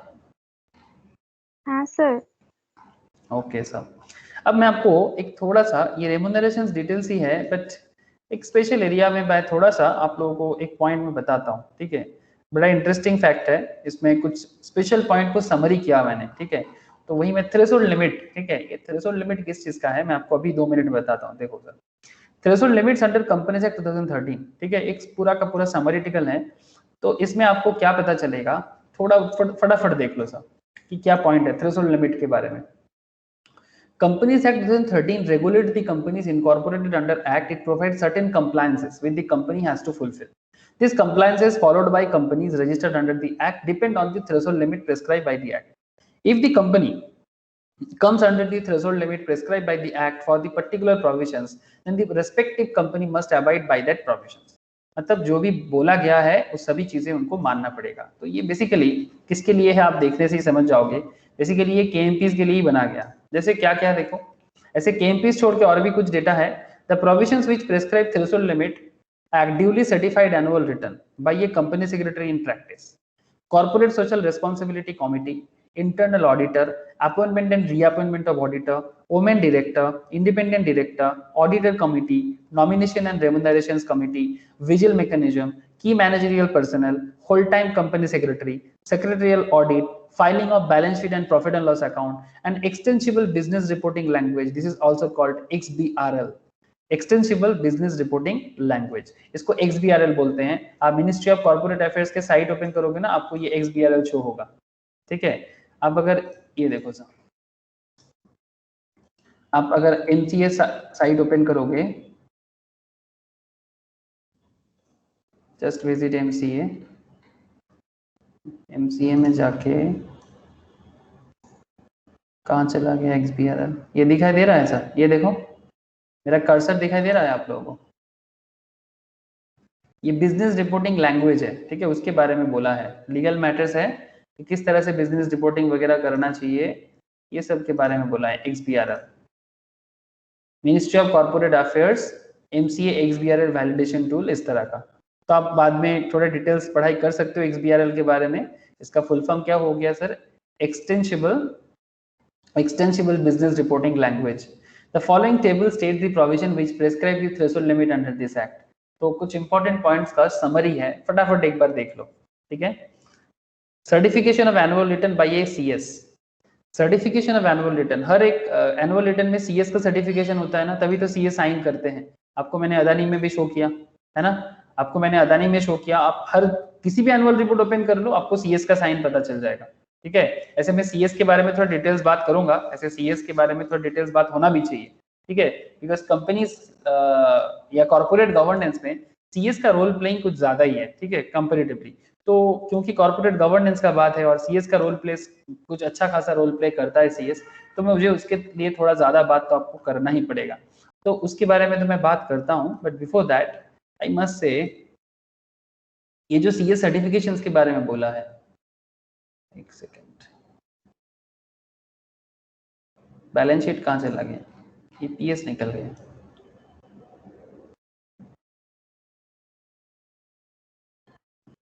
थोड़ा सा हिला दो तो फिर कहाँ से कहाँ भाग जाता है भाई, डोंट नो सर। चलो आप लोग तो देख चुके हो और बार बार क्या दिखाऊं मैं।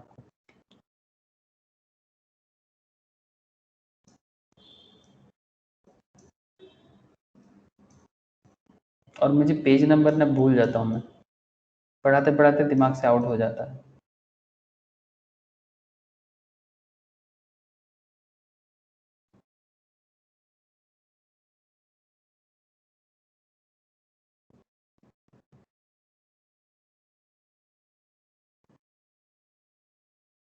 ठीक है, अभी नहीं मिल रहा है, चलो बाद में शो करते हैं। देखो सर, वाइटल पॉइंट है, थोड़ा ध्यान से देखो। Certification of annual return by a CS, okay. तो CS का जो एनुअल रिपोर्ट सर्टिफिकेशंस के बारे में एक्चुअली कहाँ बोला है? Section 92 of the companies act 2013 read with 11 subsection 2 of chapter 7 of companies management and administration के अंदर इसके बारे में कहा गया है सर, ठीक है। इसमें कहा गया है ऑल लिस्टेड कंपनीज, जो भी कंपनी लिस्टेड है, लिस्टेड मतलब स्टॉक मार्केट लिस्टेड, सुन रहे हो सर आप लोग? हेलो, आप लोगों को सुनाई दे रहा है ना मेरा आवाज? बोलो। Yes sir. All listed companies, अगर स्टॉक मार्केट में लिस्टेड कंपनीज हो या फिर any company having a paid up share capital of 10 crore और मोर, अगर उस कंपनी का paid up share capital 10 crore से ज्यादा हो, ये पहले 5 करोड़ था, बट अभी थोड़ा सा बहुत सारे कंपनीज ने सर थोड़ा सा कंप्लेन कर दिया कि चाप हो जा रहा है, मतलब प्रेशर हो जाता है। किस बात का प्रेशर? क्योंकि बिजनेस में अगर लॉस हो जाए और CS को रख के उनको पेमेंट करना, और स्पेशली नॉर्थ ईस्ट से बहुत ज्यादा कंप्लेन आया था, तब जाके ये थोड़ा सा चेंजेस करना पड़ा। तो उसके लिए सेक्रेटरियल ऑडिट को भी मैंडेटरी किया, मतलब एक तरफ जैसे ये 10 करोड़ से जगह अगर 5 करोड़ होता, थोड़ा जॉब अपॉर्चुनिटी के लिए अच्छा होता, बट फिर भी कोई बात नहीं सर, 10 करोड़ ही सही। और आजकल तो ऐसा हो रहा है सर, धीरे धीरे बिजनेस बहुत ज्यादा हो रहा है, तो it's a very good sign in that case. जितना बड़ा बड़ा बिजनेस बनेगा, CS का बोलबाला उतना होगा, सिंपल बात है। तो अगर share capital of the company 10 crore या मोर हो जाए, लिस्टेड कंपनीज तो छोड़ो, उसके लिए तो कुछ देखने की जरूरत ही नहीं है। अगर आप स्टॉक मार्केट लिस्टेड हो तो फिर कोई चीज देखना नहीं है, बट कोई भी कंपनी चाहे प्राइवेट हो पब्लिक हो, 10 करोड़ से ज्यादा या फिर टर्नओवर अगर 50 करोड़ से ज्यादा हो, तो एनुअल रिपोर्ट से CS का सर्टिफिकेशन मास्टर सर, ठीक है। Okay, corporate social responsibility committee, मतलब ये जो कॉर्पोरेट सोशल रिस्पॉन्सिबिलिटीज, मैं इसके बारे में नेक्स्ट क्लास में आप लोगों को थोड़ी डिटेल्स बताऊंगा, बट CSR या कॉर्पोरेट सोशल रिस्पॉन्सिबिलिटी ये एक स्पेशल एरिया है। ऐसे तो section 135 of the companies act 2013 CSR के बारे में बात करता है, मतलब अगर आप कंपनी हो तो फिर आपको सोसाइटी के लिए कुछ रिस्पॉन्सिबिलिटी करना पड़ेगा। ये चीज तो टाटा को देख के सीखना चाहिए सर। टाटा के बारे में आप लोग सभी कोई जानते हो। टाटा एक ऐसा कंपनी है जो बोलो ना बोलो, मतलब गवर्नमेंट ऑफ इंडिया के रूल्स कब आया भगवान जाने, ठीक है। 1980s companies act, secretaries act में आए, 2013 कंपनीज एक्ट में आए या 1956 कंपनीज एक्ट में आए, बट टाटा तो पहले से ही सोशल रिस्पॉन्सिबिलिटी करता है, ठीक है। मतलब जहां भी उसका कंपनी होगा वहां का लोगों के लिए स्कूल बनाना, हॉस्पिटल्स बनाना, ठीक है, जो भी चाहिए, जो भी एक बेसिक सिटीजनशिप फैसिलिटीज होना चाहिए, वो सारे के सारे काम वो करते हैं। तो इसके रूल आ गया sir, every company having a net worth of 500 crore और मोर, तो उनको CSR करना ही पड़ेगा। And every company with A turnover of 1000 crore और मोर, उन्हें भी CSR में खर्चा करना ही पड़ेगा।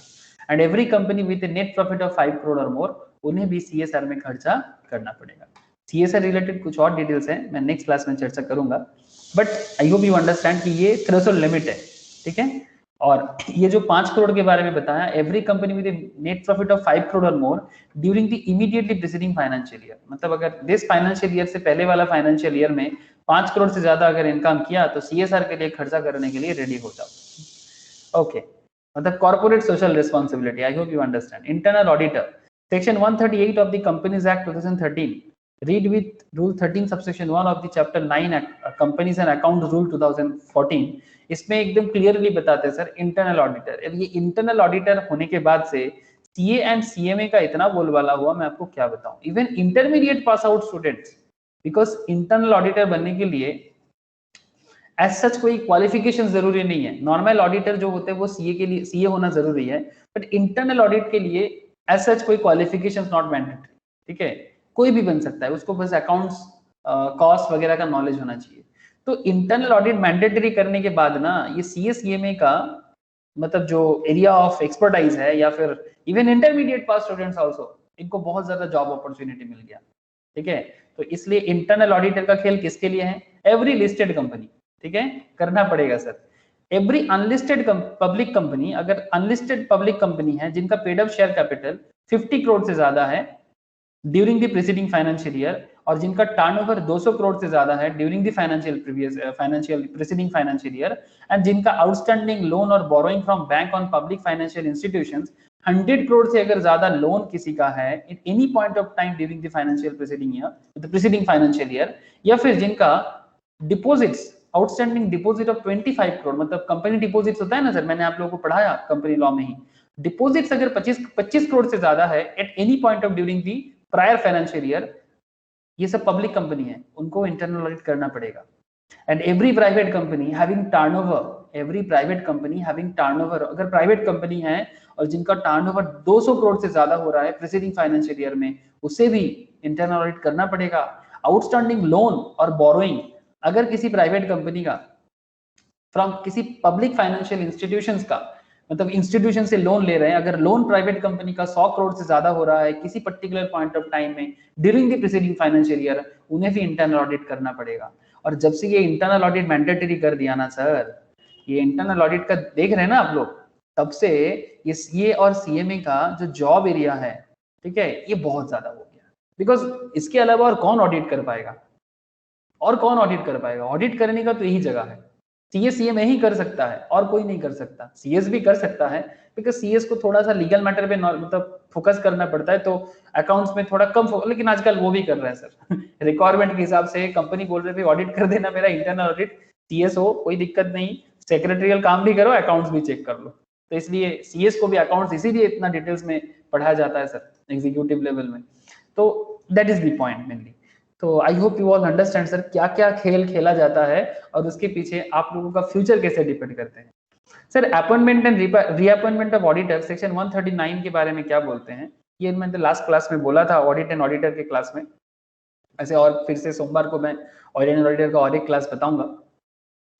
Section 139 of the companies act read with rule 5 of chapter 10 companies audit and auditor rule, all listed companies auditor रखना पड़ेगा। ये मैंडेटरी ऑडिटर है सर, मतलब स्टैट्यूटरी ऑडिट जो CA करते हैं, ठीक है। एवरी अनलिस्टेड कंपनी, अगर लिस्टेड कंपनी को तो ऑडिट करना ही पड़ेगा, अगर अनलिस्टेड है मतलब स्टॉक मार्केट में लिस्टेड नहीं है, जिनका paid up share capital 10 crore से ज्यादा है, ठीक है, अनलिस्टेड पब्लिक कंपनी है, 10 करोड़ से ज्यादा पेड अप कैपिटल है, और अगर आप प्राइवेट कंपनी हो और अगर आपका paid up share capital company का 20 करोड़ से ज्यादा है तो भी आपको ऑडिट करवाना पड़ेगा। और every company which has borrowed from financial institution, मतलब जिनका लोन है मार्केट में जिनका मार्केट में लोन है। कितना लोन है सर? अगर मार्केट में 50 करोड़ से ज्यादा लोन है प्रीसीडिंग फाइनेंशियल ईयर में, तो आपको भी ऑडिट करवाना पड़ेगा, मस्ट है। मतलब फिर से सीए का बोलबाला हो गया। मतलब ऑडिट जहां जहां मैंडेटरी, आप समझ लो सर किसका कहाँ बोलबाला हो रहा है। ठीक है, आप लोगों को मैं सारा का सारा पॉइंट कंपनीज एक्ट से ही समझा सकता हूँ कि कहाँ पर किसका रोल प्लेइंग है, कहाँ सीए का रोल प्लेइंग है, कहाँ सीएस का रोल प्लेइंग है, कहाँ सीएमए का रोल प्लेइंग है। आप हर जगह में चेक कर सकते हो, हर जगह में आपके सामने अपॉर्चुनिटी एकदम नॉकिंग द डोर। कहाँ पर क्या करना पड़ेगा, you have to understand from companies law point of view. Ultimately companies act ही है जो सारा का सारा खेल को संभालते हैं। मतलब ये लॉ बनाते हैं और आपका फ्यूचर भी बनाते हैं साथ में। क्या मैं गलत बोल रहा हूँ सर? ये जो लॉ मेकर है मिनिस्ट्री ऑफ कॉर्पोरेट अफेयर्स, यही तो आप लोगों का फ्यूचर मेकर भी है। एम आई राइट और wrong?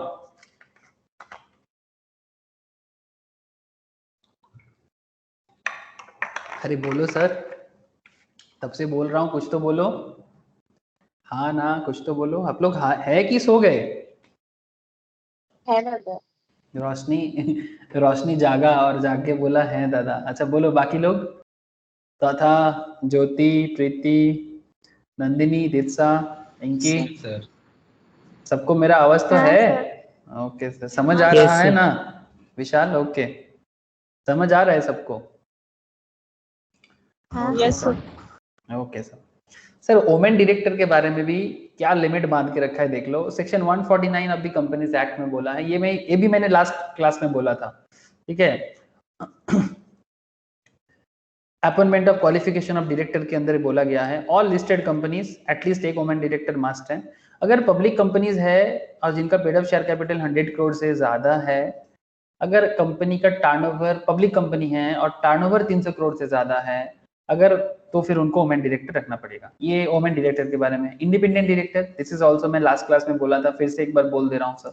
Section 149 of the companies act, read with rule 4 chapter 11 appointment of qualification of director, every listed company mandatory है। ऑल पब्लिक कंपनीज जिनका paid up share capital 10 crore से ज्यादा है, और अगर पब्लिक कंपनीज जिनका टर्नओवर 100 करोड़ से ज्यादा है, ठीक है, उन्हें इंडिपेंडेंट डायरेक्टर रखना पड़ेगा। और भी कुछ पॉइंट है, all public companies which have in aggregate, जिनका आउटस्टैंडिंग लोन या डिपॉजिट या डिवेंचर सब कुछ मिला जुला के 50 करोड़ क्रॉस कर जाए, उन्हें भी इंडिपेंडेंट डायरेक्टर रखना पड़ेगा। Audit committee, section 177 of companies act कहते हैं सर एवरी लिस्टेड कंपनी और every public company having paid up share capital of 10 crore और ज्यादा, ठीक है, ये कहां बोला गया है? Meeting of board and its powers में बोला गया है, जहां ऑडिट कमिटी मस्ट है। एवरी लिस्टेड कंपनी के लिए तो सब कुछ मस्ट है, बट एवरी पब्लिक कंपनी जिनका paid up share capital 10 crore से ज्यादा, एवरी पब्लिक कंपनी जहां पर टर्नओवर 100 करोड़ से ज्यादा, एवरी पब्लिक कंपनी जिनका aggregate outstanding loan, borrowing, debenture मिला के 50 करोड़ से ज्यादा, उन्हें भी ऑडिट कमिटी रखना पड़ेगा। And nomination and remuneration committee, ठीक है, जैसे ये जो रेम्यूनरेशन का बात चल रहा है ना, ये रेम्यूनरेशन के लिए भी कमिटी बनाया जाता है sir. Section 177 meeting of board of and its powers rules 2014, companies act 2013, rule 6 of chapter 12 में बोला गया है हर लिस्टेड कंपनी को रेम्यूनरेशन कमिटी रखना पड़ेगा। एंड एवरी पब्लिक कंपनी जिनका paid up share capital 10 crore से ज्यादा, एवरी पब्लिक कंपनी जिनका टर्नओवर 100 करोड़ से ज्यादा, एवरी पब्लिक कंपनी जिनका एग्रीगेट आउटस्टैंडिंग लोन 50 करोड़, मतलब लोन मतलब बोरोइंग, डिवेंचर्स सब कुछ मिला जुला के 50 करोड़ क्रॉस कर जाए, उन्हें भी करना पड़ेगा। ये एक कॉन्सेप्ट है सर विजिल मैकेनिज्म। ये बेसिकली एक स्पेशल काइंड ऑफ, क्या बोलूं सर, विजिल का मतलब क्या जानते हैं आप लोग? एनीवन? विजिल का मतलब क्या होता है? विजिलेंस सुना है कि नहीं सुना? हाँ सर, हाँ सर। है ना, मतलब जो बेसिकली सावधानी बरतता है सर, विजिलेंस है ना। विजिलेंस आएगा तो फिर कुछ ना कुछ तो करेगा, ठीक है, तो वही विजिलेंस, वही उसी पॉइंट से विजिलेंस आ गया सर, तो इसको बोलते हैं विजिल मैकेनिज्म। ये विजिल मैकेनिज्म भी बहुत इंपॉर्टेंट एक पॉइंट है। जस्ट अ सेकंड सर, थोड़ा पानी पी रहा हूँ, just a second.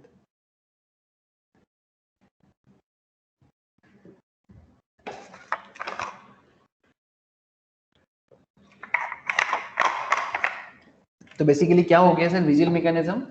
Vigil mechanism section 177, मतलब ये क्या हो जाता है ना, एम्प्लॉइज एंड डायरेक्टर्स, ठीक है, मैनेजमेंट में कोई भी कंसर्न होता है, ठीक है, किसी भी तरह का अनएथिकल चीजें अगर कंपनीज के अंदर देखने को लगता है तो विजिलेंस कमिटी इसके बारे में बात करता है। तो हर एक एवरी लिस्टेड कंपनी को और all companies accepting deposits from the general public, उनको all companies which have borrowed money from public financial institutions 50 crore से ज्यादा, ठीक है, उनको विजिल कमिटी रखना पड़ेगा। एंड केएमपीज में आ गए सर, केएमपीज में आ गए जिसके बारे में आज मेरा मेन टॉपिक ऑफ डिस्कशन है। Section 203 of companies act 2013, rule 8 of chapter 12, appointment and remuneration of managerial person, जिसके बारे में आज का पूरा क्लास है कि managerial persons every listed company को रखना होगा and all other public companies जिनका पेड अप कैपिटल 10 करोड़ से ज्यादा हो उन्हें ही केएमपी रखना होगा। जो भी मतलब कंपनी का पेड अप कैपिटल 10 करोड़ से ज्यादा होगा उसे ही केएमपी रखना पड़ेगा। दैट मीन्स आप समझ सकते हो, डायरेक्टर मेंटेन करना है, managing director, CEO, CFO, CS and chief financial officer सभी कुछ मेंटेन करना होगा। And as well as whole time company secretary. Section 203 of companies act 2013, देखो सर फिर से सीएस का बोलबाला चालू हो गया। सेक्शन 200, मतलब एक चीज सर भगवान को बस दुआ करो इंडिया में बिजनेस बढ़ता जाए, जितना बिजनेस बढ़ेगा उतना बोलबाला होगा। Section 203 of companies act 2013 read with rule 8 of chapter companies act 2000 companies rule 2014 के हिसाब से अपॉइंटमेंट एंड रेम्यूनरेशन में क्या कहते हैं सर, एवरी लिस्टेड कंपनी, हर एक स्टॉक मार्केट लिस्टेड कंपनी में एक होल टाइम सीएस मस्ट है। सर अभी कितना लिस्टेड कंपनीज है सर, ऑलमोस्ट 7000। सर आपको कैसे पता? सर बीएससी एनएससी के साइड में जाओ, कितना कंपनी लिस्टेड है आपको पता चल जाएगा ना, ठीक है। अप्रॉक्स 7000, मतलब एग्जैक्ट 7000 नहीं है, बट जिस तरह से आईपीओ लिस्टिंग हो रहा है ना, मतलब न्यू कंपनीज आ रहा है, आई होप कि धीरे धीरे 7000 हो जाएगा, ठीक है। तो इवन आप देखो ना, इवन कैलकाटा स्टॉक एक्सचेंज का डेटा तो मैंने लिया ही नहीं, मैं तो सिर्फ बीएससी का डेटा ले रहा हूँ। अगर आप बीएससी सिर्फ देखो, बॉम्बे स्टॉक एक्सचेंज में कितना कंपनी लिस्टेड है आपको दिख जाएगा। देखो कितना कंपनी लिस्टेड है बीएससी में, कितना है सर? ऑलमोस्ट 5439 है ना, 5439 बीएससी में लिस्टेड है, और एनएससी में 2000 मोस्ट प्रोबेबली, अप्रॉक्स 1952 बोधा है। देखिए नंबर ऑफ लिस्टिंग देखो कितना है एनएससी में, 1952, almost 2000। Sir Calcutta stock exchange में भी है लिस्टेड जो बीएससी के साथ काम करता है मिलके, बीएससी बोल के आएगा। ऐसे ये ट्रेडिंग में काम नहीं करता बट लिस्टेशन होता है सर। 2700 ऑलमोस्ट पुराना लिस्ट स्टॉक एक्सचेंज है, बट इसके थ्रू से ट्रेड नहीं होता, बीएससी का कुछ almost 5 to 10% share holding Calcutta stock exchange में है, उसके थ्रू से कुछ होता है, मैं डिटेल्स में भी नहीं जाता हूं सर, ठीक है। तो आप समझ सकते हो लिस्टेड कंपनी होने से ही होल टाइम सीएस मस्ट है, ठीक है। और साथ में all other public companies having paid up share capital 10 crore और मोर तब भी रखना पड़ेगा CS, whole time CS. All other private companies, even private companies जिनका paid up share capital 10 crore से ज्यादा होगा उन्हें भी सीएस रखना पड़ेगा। समझ आ रहा है सर? और सिर्फ सीएस रखना ही नहीं पड़ेगा, सेक्रेटरियल ऑडिट भी करवाना पड़ेगा। किससे? प्रैक्टिसिंग सीएस से। इवन सीएस रखने से भी होगा, और प्रैक्टिसिंग सीएस जो कंपनी सीएस नहीं रखता उनको सेक्रेटरियल ऑडिट करवाना पड़ता है, ठीक है। सीएस रखे तो भी, नहीं तो भी सेक्रेटरियल ऑडिट मस्ट होगा। किसके लिए? Section 204 of companies act 2013 read with rule 9 of chapter 13 companies appointment and remuneration rule के हिसाब से एवरी लिस्टेड कंपनी और all other public companies having paid up share capital 50 crore और मोर, लिस्टेड कंपनी के लिए तो है सेक्रेटरियल ऑडिट मस्ट, मतलब सीएस का ऑडिट मस्ट है, मतलब सारा का सारा कंप्लायंस चेक करेगा, सब कुछ प्रॉपर्ली हो रहा है कि नहीं हो रहा है। अगर पब्लिक कंपनी है तो मतलब ऑल अदर पब्लिक कंपनी के लिए 50 करोड़ से ज्यादा share paid up share capital हो तो सीएस ऑडिट मस्ट है, secretarial audit. Sir secretarial audit और फाइनेंशियल ऑडिट का फर्क क्या है ना, फाइनेंशियल ऑडिट तो करना ही पड़ता है सबको, मतलब चार्टर्ड अकाउंट का ऑडिट तो वो तो है ही, बट ये एक्स्ट्रा है, ठीक है, ये लीगल मैटर्स को देखने के लिए, कॉर्पोरेट गवर्नेंस को देखने के लिए। और sir all other public companies जिनका टर्नओवर 250 करोड़ से ज्यादा है, 250 करोड़ से ज्यादा अगर टर्नओवर हो जाए आपका मतलब सेल, तो भी आपको करना पड़ेगा। और ये एक्सटेंसिबल बिजनेस रिपोर्टिंग लैंग्वेज ये भी मेंटेन करना जरूरी है। किसके लिए? Every company listed with stock exchange in India and their subsidiaries also. Every company listed is in India in stock exchange and their subsidiaries. Every company having paid up capital, जिनका paid up capital 5 crore से ज्यादा हो, और every company जिनका paid up जिनका turnover 100 crore से ज्यादा हो, उनको XBRL फॉलो करना पड़ेगा। XBRL क्या है मैं बाद में बात करूंगा XBRL पे। सिंपल सोचो कि एक्सटेंसिबल बिजनेस रिपोर्टिंग लैंग्वेज है, बेसिकली अकाउंट्स के थ्रू से जो बिजनेस का रिपोर्टिंग वगैरह होता है, दैट इज XBRL का मेन एरिया है। I will discuss about XBRL in later classes, but I hope you understand कि ये कुछ थ्रेशोल्ड लिमिट था जो आपको जानना जरूरी है कि कंपनीज के बारे में, मैनेजरियल पर्सनल के बारे में क्या लिमिट बांध के रखा है कंपनी लॉ ने। बोलो सब, कुछ समझ में आया? मैं ऑलरेडी आप लोगों को ये नोट्स में थोड़ा सा डिटेल्स में है, यहाँ पर कुछ केस स्टडीज भी मिलेगा आपको, ठीक है? तो प्लीज आप लोग एक बार गो थ्रू जरूर करना, ठीक है? तो मैं आप लोगों को अभी CS के बारे में कुछ बात और कह दूं क्या? ऐसे यहाँ पर कुछ अच्छा केस स्टडीज भी हैं, ठीक है? तो ये केस स्टडीज एक बार प्लीज गो थ्रू करना। मुझे केस स्टडीज एक सेकेंड सर, मुझे केस स्टडीज एक आपको बताना चाहिए।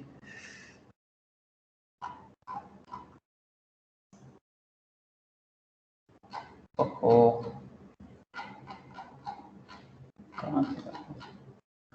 जरूरत से ज्यादा निकल गया, रुको रुको।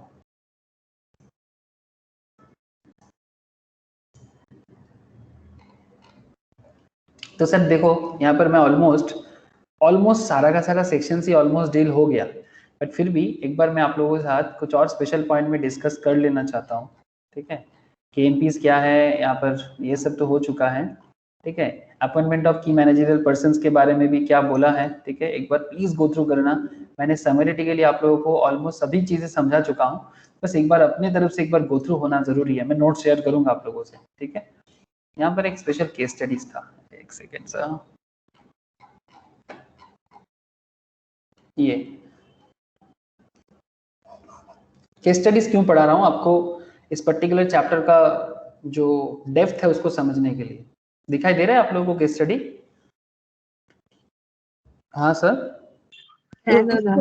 Okay sir. देखो, ऑनरेबल सिक्योरिटी एपिलेट ट्रिब्यूनल, ठीक है? Securities appellate tribunal in the matter of advance lifestyle limited versus BSE, Bombay stock exchange के साथ एडवांस लाइफस्टाइल बोल के एक कंपनी का केस है ये, 24 दिसंबर 2019 का रिसेंट केस है सर, जस्ट मतलब हार्डली 2 इयर्स भी नहीं हुआ है। Security appellate tribunal Mumbai appealed the penalty imposed by Bombay Stock Exchange for non-appointment of company secretary and 2 independent directors in the absence of cogent reasons, ठीक है? तो क्या हुआ है, security appellate tribunal appealed the penalty imposed by the Bombay Stock Exchange for non-appointment of CS and 2 independent director in the absence of cogent reasons। मतलब fact of the case समझो, समझ में आएगा। The present appeal had been filed against the order of Bombay Stock Exchange Limited, hereinafter referred to as BSE, dated August 2019 and October 7, 2019, whereby a total penalty of rupees 20,40,000 has been imposed for non-compliance of various provisions of SEBI, Security Exchange Board of India, जो maintain नहीं किया गया, जिसको हम लोग यहाँ पर बोलते हैं सर LODR, ठीक है? LODR मतलब listing obligations and disclosure requirement, ठीक है? इसको LODR कहते हैं, regulation 2015, hereinafter referred to as listing regulation. इसको सिंपल लिस्टिंग रेगुलेशंस भी कहा जाता है कि सेबी के हिसाब से जो लिस्ट मेंटेन होना चाहिए एज पर कंपनीज एक्ट में, वो मेंटेन नहीं हुआ है।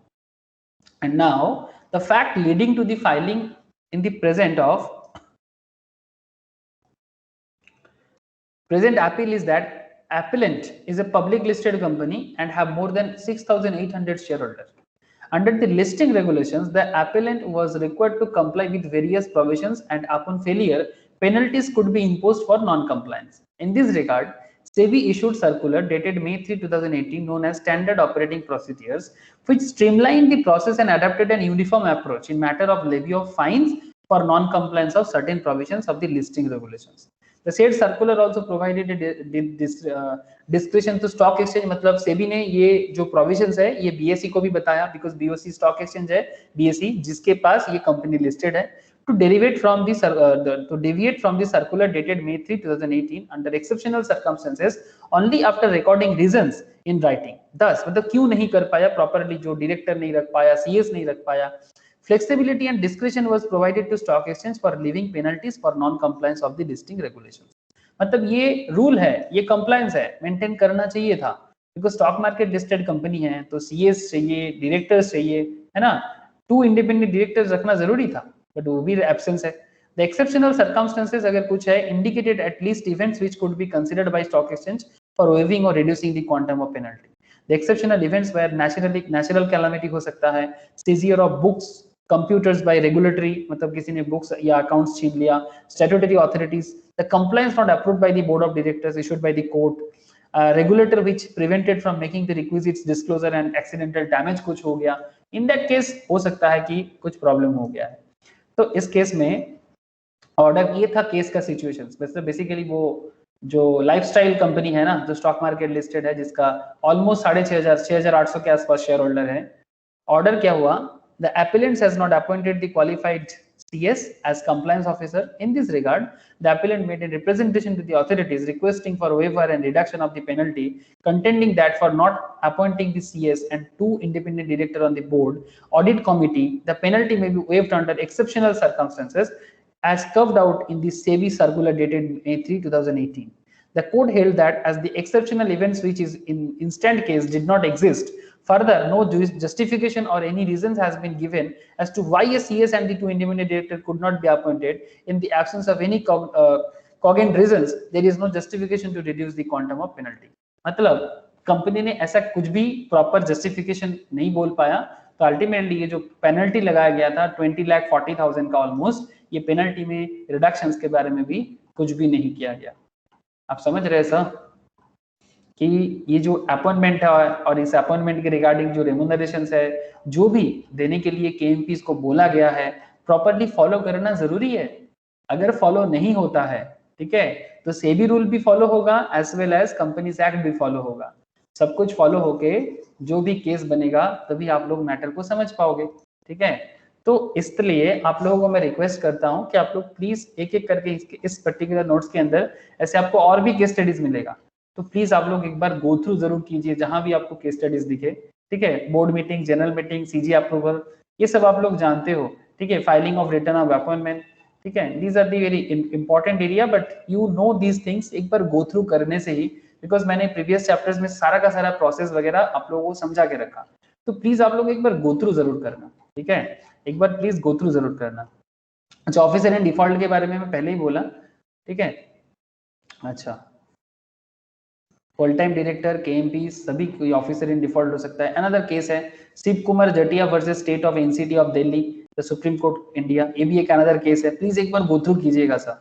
सीएस के बारे में जरूर जानिए कि सीएस का रोल क्या है, company secretary, appointment, role and responsibilities. ऐसे तो कुछ पॉइंट आप लोग इतना देर से समझ ही गए होंगे, बट मैं ये जो पॉइंट है ये तो मैं आपको बोल ही चुका हूँ कि सीएस का मैंडेटरी पोस्ट क्या है और क्यों रखा जाता है. Listed companies, unlisted companies having paid up share capital 10 crore or more and private companies having paid up share capital 10 crore or more, उनको CS रखना ही पड़ेगा, वो भी होल टाइम, वो भी होल टाइम. और अगर होल टाइम नहीं रखता है तो जहां पर CS ऑडिट मास्टर है तो वहां पर कोई प्रैक्टिसिंग CS से ऑडिट करवाना भी जरूरी है. ठीक है, और ये मैंने CS कौन है, CS का रोल क्या है, प्लीज एक बार गो थ्रू करो सर. ठीक है, प्लीज एक बार गो थ्रू करो. मुझे नहीं लगता कि इतना सारा पॉइंट समझने के बाद आप लोगों को कुछ दिक्कत होगा. फिर भी अगर कोई दिक्कत हो तो आप लोग मुझे जरूर बोलो, मैं नेक्स्ट क्लास में आप लोगों को उसके बारे में बता दूंगा. सीएस का रोल देखो सर, कितना सारा रोल है सीएस का. या देखो सर, स्टैट्यूटरी ऑफिसर है कंपनी का, जो भी लीगल मैटर्स होते हैं वो सारे के सारे मैटर डील करते हैं. स्टैट्यूटरी ऑफिसर की तरह काम करते हैं कंपनी में, एडमिनिस्ट्रेटिव ऑफिसर की तरह काम करते हैं. ठीक है, ये देखो sir, the role of a CS is as statutory officer, as a coordinator, as a administrative officer. Company का एडमिनिस्ट्रेशन संभालना, कंपनी का स्टैट्यूटरी मैटर संभालना, कंपनी को कोऑर्डिनेट करना. ठीक है, ये देखो सब क्या कहते हैं, every company secretary is one of the key managerial persons of a company. Every listed companies and all other public companies, share capital का डिटेल्स तो मैंने आपको बोला, तो इनको रखना ही पड़ता है, बिकॉज कंपनी का जो स्टैट्यूटरी लेवल ऑफ मैटर्स है, सेबी का जितना सारा रूल्स रेगुलेशंस है, ये सारे के सारे चीजें सीएस को पता होता है और वो कंपनी के अंदर इसको मेंटेन करने के लिए बेसिकली लायबल भी है सर. ठीक है, अगर मेंटेन नहीं होगा तो ताबड़तोड़ जेल भी हो सकता है सर, जेल होगा, फाइन होगा। कोऑर्डिनेटर भी है और dealing with the board functions. Peter Drucker, ये कौन है सर? फेमस मैनेजमेंट गुरु है, हाँ, पीटर ड्रकर कहते हैं sir. But there are real functions which only a board of directors can discharge. बहुत सारा काम है जो बोर्ड ऑफ डायरेक्टर से नहीं हो सकता, तो वो कौन करेगा? बिकॉज बोर्ड ऑफ डायरेक्टर्स को बिजनेस करना होता है, तो उसके लिए बोर्ड फंक्शंस के लिए सीएस का जरूरी है। ये आजकल लोग एमबीए वगैरह करता है, एमबीए सिर्फ मैनेजमेंट को देखने के लिए हो सकता है, बट एमबीए के पास लॉ का ठोस नॉलेज नहीं होता, और गवर्नमेंट का जो पावर है ना, जो अथॉरिटी है, वो एमबीए के पास नहीं है। मैनेजमेंट पावर ऑब्वियसली हो सकता है, सीएफओ बन सकता है एमबीए, ठीक है, चीफ फाइनेंशियल ऑफिसर में जैसे एमबीए भी आ सकता है, सीए सीएम में भी आ सकता है, बट एक जो ऑथेंटिक होता है ना, जो गवर्नमेंट के थ्रू से होता है, मतलब जो प्रॉपर ऑथोरिटी के साथ, इसके लिए सीएस मैंडेटरी है कंपनी में। आई होप यू अंडरस्टैंड। इसीलिए सीएस का इतना इंपॉर्टेंस डे बाय डे बढ़ रहा है। और देखो फाइनेंशियल मैटर में सीएस सीएमए का तो अपना तो बोलबाला है ही, ठीक है। The board can not function without proper coordination among various department of the company. ये मैनेजमेंट है सर बेसिकली। आपको प्रॉपर नॉलेज के साथ ईच एंड एवरी सब्जेक्ट्स में, चाहे टैक्स हो, फाइनेंस हो, अकाउंट्स हो, तो जितना सब्जेक्ट्स है उतना डिपार्टमेंट है, और हर डिपार्टमेंट को कोऑर्डिनेट करना आपको आना चाहिए। Even you have to know the marketing, even you have to know the marketing also. Rules तो आपको पता होगा ही, rules regulations you must know, because ये आपका काम है, बट आपको सारे के सारे डिपार्टमेंट को कोऑर्डिनेट करना है। And most importantly guidance and assistance to board. Board of, पूरा जो बोर्ड है उसको गाइड करना, उसको असिस्ट करना। देखो ना, कंपनी में जो मीटिंग होता है ना, वो सीएस के थ्रू से होता है। Convening of meeting, board meeting, general meeting, committee meeting, drafting minutes, reports, these all are the functions of CS. Keeping the board informed as an advisor on matters regarding legal, financial and other laws. सारे के सारे financial matters हो, laws हो, सब matter पे company को, board को कौन बताते हैं? सीएस बताते हैं, ठीक है। तो ये बोर्ड को पूरा का पूरा सजेस्ट करना, उनको गाइड करते रहना, ये भी सीएस का एक अच्छा रोल प्लेइंग है।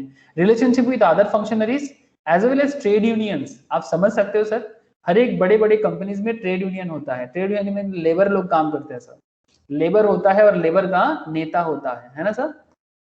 ट्रेड यूनियन में कौन होगा? लेबर होगा और लेबर का नेता होगा। अरे नेता समझते हो? लीडर। अरे आप लोग समझते कि नहीं समझते ट्रेड यूनियन क्या होता है? हाँ सर।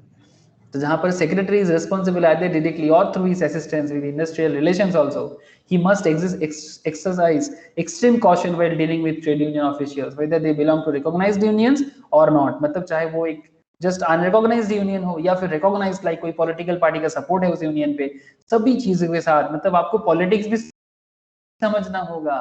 आप कहते हो कि सर पॉलिटिक्स में हमें कोई रुचि नहीं है, आप लोग कहते हो सर, बहुत सारे लोग हैं, मैं बहुत से मिलता हूँ, बहुत सारे स्टूडेंट से बात करता हूँ, सर हमें पॉलिटिक्स नहीं समझना। सर पॉलिटिक्स तो आपको समझना पड़ेगा सर, जबरदस्ती। यस सर, अगर आपको नहीं पता ये तृणमूल कांग्रेस का आइडियोलॉजी क्या है, if you don't know CPIM Marxist क्या करते हैं, इनका क्या आइडियोलॉजी है, if you don't know what is the concept of BJP, if you don't know what is the concept of Congress, आपको नॉलेज होना चाहिए। इसके लिए डिग्री जरूरी नहीं है, you don't need any kind of degree. Sir ऐसा बात तो पहले कभी नहीं सुना, आप पहली बार बोल रहे हो। सर मैं कहाँ बोल रहा हूँ, आपको तो लॉ बोल रहा है कि आपको ट्रेड यूनियन के साथ अच्छे से मेंटेन करना होगा। तो सर कब मेंटेन कर पाओगे? आपको इसके लिए किस तरह से, आप जब ट्रेड यूनियन को मेंटेन करोगे, और वो भी बहुत ही कॉशियसली बोल रहा है, तो कॉशियसली कैसे मेंटेन करोगे? बिकॉज पार्टी के पास पावर होते हैं, कंपनी का एवरीथिंग डिपेंड करता है, कंपनी का बिजनेस डिपेंड करता है पॉलिटिकल पावर के थ्रू से। हाँ सर, आप देखो ना अदानी का बिजनेस पे पॉलिटिकल पावर है कि नहीं है? ऑब्वियसली है। बीजेपी का पूरा पावर अदानी को मिलता है बिजनेस को स्प्रेड करने में। अब वेस्ट बंगाल में देखो, Calcutta stock exchange, Calcutta electricity supply, Sanjeev Goenka का बिजनेस को पूरा सपोर्ट मिलता है वेस्ट बंगाल गवर्नमेंट से। अभी ममता दीदी है तो ममता दीदी के थ्रू से मिलता है, जब सीपीएम का गवर्नमेंट था तब सीपीएम के थ्रू से मिलता था। हमेशा हर स्टेट में बिजनेसमैन ग्रो कर पाता है, ऑब्वियसली पॉलिटिकल सपोर्ट चाहिए। बिना पॉलिटिकल सपोर्ट का बिजनेस कैसे ग्रो करेगा, ये आप इग्नोर नहीं कर सकते। तो पॉलिटिकल सपोर्ट तो समझोगे, बट पॉलिटिकल आइडियोलॉजी भी समझना होगा, तो जाके आप ट्रेड यूनियन संभाल लोगे सर। क्या बात करते हो सर? Yes sir. और साथ में इंडस्ट्रियल लॉ नॉलेज होना चाहिए ना सर। ये सीएमए को भी बहुत जबरदस्त पढ़ाया जाता है, industrial law, employ provident act, industrial dispute act, miscellaneous provisions act, payment of bonus act, gratuity act, wages act, these are the laws जो इंडस्ट्रियल लॉ कहते हैं सर। इंडस्ट्रियल लॉ में भी आपको नॉलेज होना चाहिए। तभी जाके आप ट्रेड यूनियन के साथ डील कर पाओगे। ऑडिटर्स के साथ डील करना है, शेयर होल्डर्स के साथ डील करना है, ठीक है। इस तरह से even as well as investor education and protection fund, IEPF, bridge between IEPF, investor protection fund मतलब सर ये जो NISM का पढ़ाई बहुत लोग करते हैं ना, ये भी इन्वेस्टर प्रोटेक्शन के लिए ही पढ़ा जाता है। ये भी NISM का एक पूरा डिटेल्स होता है। जो लोग स्टॉक मार्केट का पढ़ाई करते हैं, आप लोग जैसा ही कोई है NISM वगैरह क्लियर करते हैं, national institute of security market, वो सेबी का डायरेक्ट एजुकेशन है। इवन सेबी के साथ NISM का काफी सारा, CS इंस्टीट्यूट के साथ भी NISM का काफी सारा मतलब बेसिकली क्या बोलते हैं सर, मेमोरेंडम ऑफ अंडरस्टैंडिंग भी है। तो ये investor education and protection fund की तरह भी काम करते हैं, मतलब इन्वेस्टर को एडुकेट करना, ये भी कंपनी सेक्रेटरीज का एक ब्रिज का काम होता है। Company secretary shall verify with the record claim and appeals reclaim his shares from IEPF। मतलब इन्वेस्टर एजुकेशंस में, इन्वेस्टर एजुकेशंस के मेंबरशिप में भी एक CS का बहुत अच्छा रोल प्ले होता है। Capital market, share market, this all sectors are very important. Government के साथ भी डील होना चाहिए, कम्युनिटी के साथ डीलिंग्स करना आना चाहिए, एडमिनिस्ट्रेटर के साथ डील करना आना चाहिए, ऑर्गेनाइजेशनल एडमिनिस्ट्रेटर, फाइनेंशियल एडमिनिस्ट्रेटर, हर तरह का कॉन्सेप्ट, टैक्स एडमिनिस्ट्रेशन। इसीलिए आपको इनकम टैक्स एंड GST में भी CS को इतना ज्यादा मतलब जगह मिलता है, ठीक है। ऑफिस एडमिनिस्ट्रेशन, मतलब ये तो ऑफिस संभालने वाला बात हो गया। आई hope you all understand sir the power of CS in company, ठीक है। CSEMA का पावर तो आप लोग समझते ही हो, बट CS का भी ताकत बहुत जोर का है। Personal administration, administration of companies properties, maintenance of records of a company, everything sir, तब जाके एक CS अपने आप को एस्टेब्लिश कर सकता है। और साथ में सर एनुअल रिटर्न साइन करना, I already discuss. Financial statement sign करना, ये भी मैंने बोला। NCLT, कंपनी लॉ ट्रिब्यूनल के सामने किसको जाना पड़ता है? CS को जाना पड़ता है। सर अगर CS नहीं है तो डायरेक्टर जाएगा। सर अगर डायरेक्टर को नॉलेज नहीं है तो फिर इन दैट केस कंपनी का चीफ फाइनेंशियल ऑफिसर को डायरेक्टर बना के भेज दिया जाएगा। उस केस में उसको CA या CMA के थ्रू से काम हो जाता है, बट ज्यादातर केस में CS ही जाते हैं सर। इवन CMA को भी लॉ आता है, ठीक है, they can also handle. Secretaries as compliance officer of listed company, जो भी कंपनी मार्केट में लिस्टेड होता है। सर लिस्टेड मतलब सर आज ही एक कंपनी, रिसेंटली एक कंपनी लिस्टेड होने वाला है, कंपनी का नाम, प्रोसेस कंप्लीट हो चुका है, जोमेटो, बहुत फेमस है, आप लोग जानते हो। ऐसे नॉट जस्ट जोमेटो, और भी एक है तत्वचिंतम, एक स्पेशलिटी केमिकल कंपनी है, वो भी लिस्टेड होने वाला है। ये जो भी लिस्टेड कंपनीज का जो भी ड्राफ्टिंग होता है ना, वो भी CS करता है। जानते हैं क्या सर आप लोग? मैंने आप लोगों को इससे पहले भी बताया। रिसेंटली एक कंपनी का डिटेल्स में आप लोगों को क्लास में ही बता रहा था। ये देखो, ये IPO आता है। IPO के बारे में तो पहले ही डिस्कस हो चुका है। उसका प्रॉस्पेक्टस निकलते हैं, हाँ सर। फिर उस प्रॉस्पेक्टस में ये जो पूरा का पूरा प्रॉस्पेक्टस बनाया जाता है, ये तत्वचिंतन फार्मा केमिकल, ये भी लिस्टेड होने वाला है सर, 2-3 दिन में लिस्टेड हो जाएगा। ये रजिस्टर है, link time. JM financials, basically they are called book running lead manager या मार्चेंट बैंकर या फाइनेंशियल, बेसिकली क्या बोलते हैं, मार्चेंट बैंकर कहते हैं, जो मार्केट से कंपनी को पैसा उठाने का हेल्प करेगा। और ये जो पूरा का पूरा ड्राफ्टिंग प्रोसेस है sir, this whole drafting process is handled by company secretary. ये जो पूरा का पूरा टेबल ऑफ कंटेंट वगैरह जो बनाया जाता है, ठीक है, कंपनी क्या है, कैसे काम करता है, दिस एवरीथिंग, कंपनी का फाइनेंशियल रिपोर्टिंग करना, जो CSEMA ने बना के रखा है, एवरीथिंग, वो सारा का सारा चीजें एक CS के थ्रू से ही ड्राफ्टिंग होगा। तो कंपनी का जो लिस्टेशन प्रोसेस होता है सेबी के थ्रू से, वो भी एक CS के थ्रू, CS का बहुत बड़ा रोल प्लेइंग होता है इसमें। आई होप सर आप लोगों को समझ आ रहा है कि CS का एरिया ऑफ, जो एज पर लॉ बता रहा हूँ सर, कंपनीज एक्ट के थ्रू से। Demat shares, secretary has to coordinate between depository, मतलब NSDL CDSL के थ्रू से भी। In case of demat shares में भी इनका काम है, NSDL CDSL, जिनके पास एक्चुअली हमारा डीमैट अकाउंट होता है स्टॉक एक्सचेंज में। Additional duties, in addition to statutory duties, company secretary is often entrusted with additional duties like looking after legal matters, personal matters, finance, sometimes even general administration, ठीक है। तो please एक बार go through कर लीजिएगा sir, ठीक है। मैंने आप लोगों को ऑलमोस्ट सारा का सारा चीज ही बता दिया, ठीक है।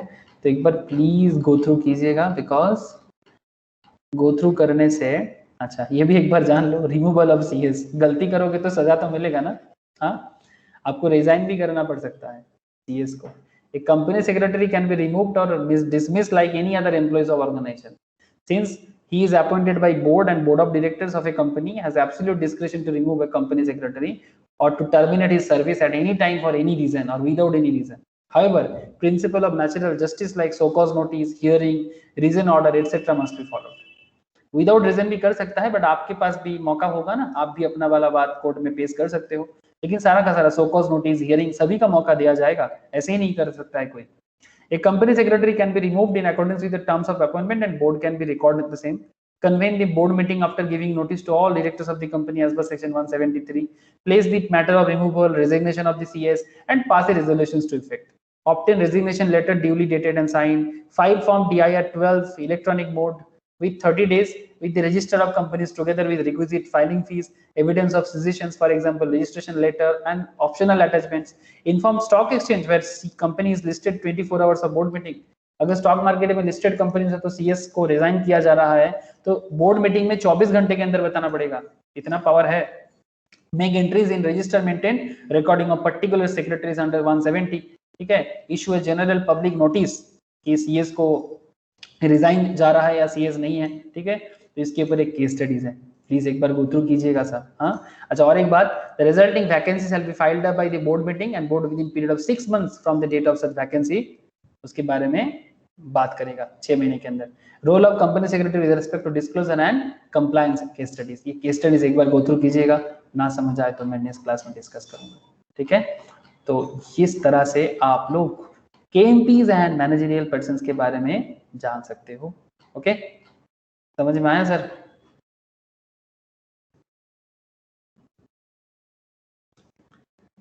बोलो सर, बड़ा लंबा डिस्कशन था बट आई होप समझ में आया होगा। बोलो सर, आया समझ में? दित्सा, विशाल, इंकी, नंदिनी, प्रियतमा, ज्योति, रोशनी, तौथा, शौमनिता, सभी को पूछ रहा हूँ, क्लियर हो रहा है सर? Yes sir. हाँ सर। हाँ सर। ओके सर, ठीक है सर। एक बार मैं नोट शेयर कर दूं, शॉर्ट नोट्स भी और साथ में लॉन्ग नोट्स भी मैं शेयर करता हूं, एक बार गो थ्रू कर लो और केएमपी एंड मैनेजरियल पर्सन्स के बारे में जो भी जानना चाहते हो जान लो और रेडी कर लो, ठीक है सर। तो फिर bye sir, tata. Bye sir.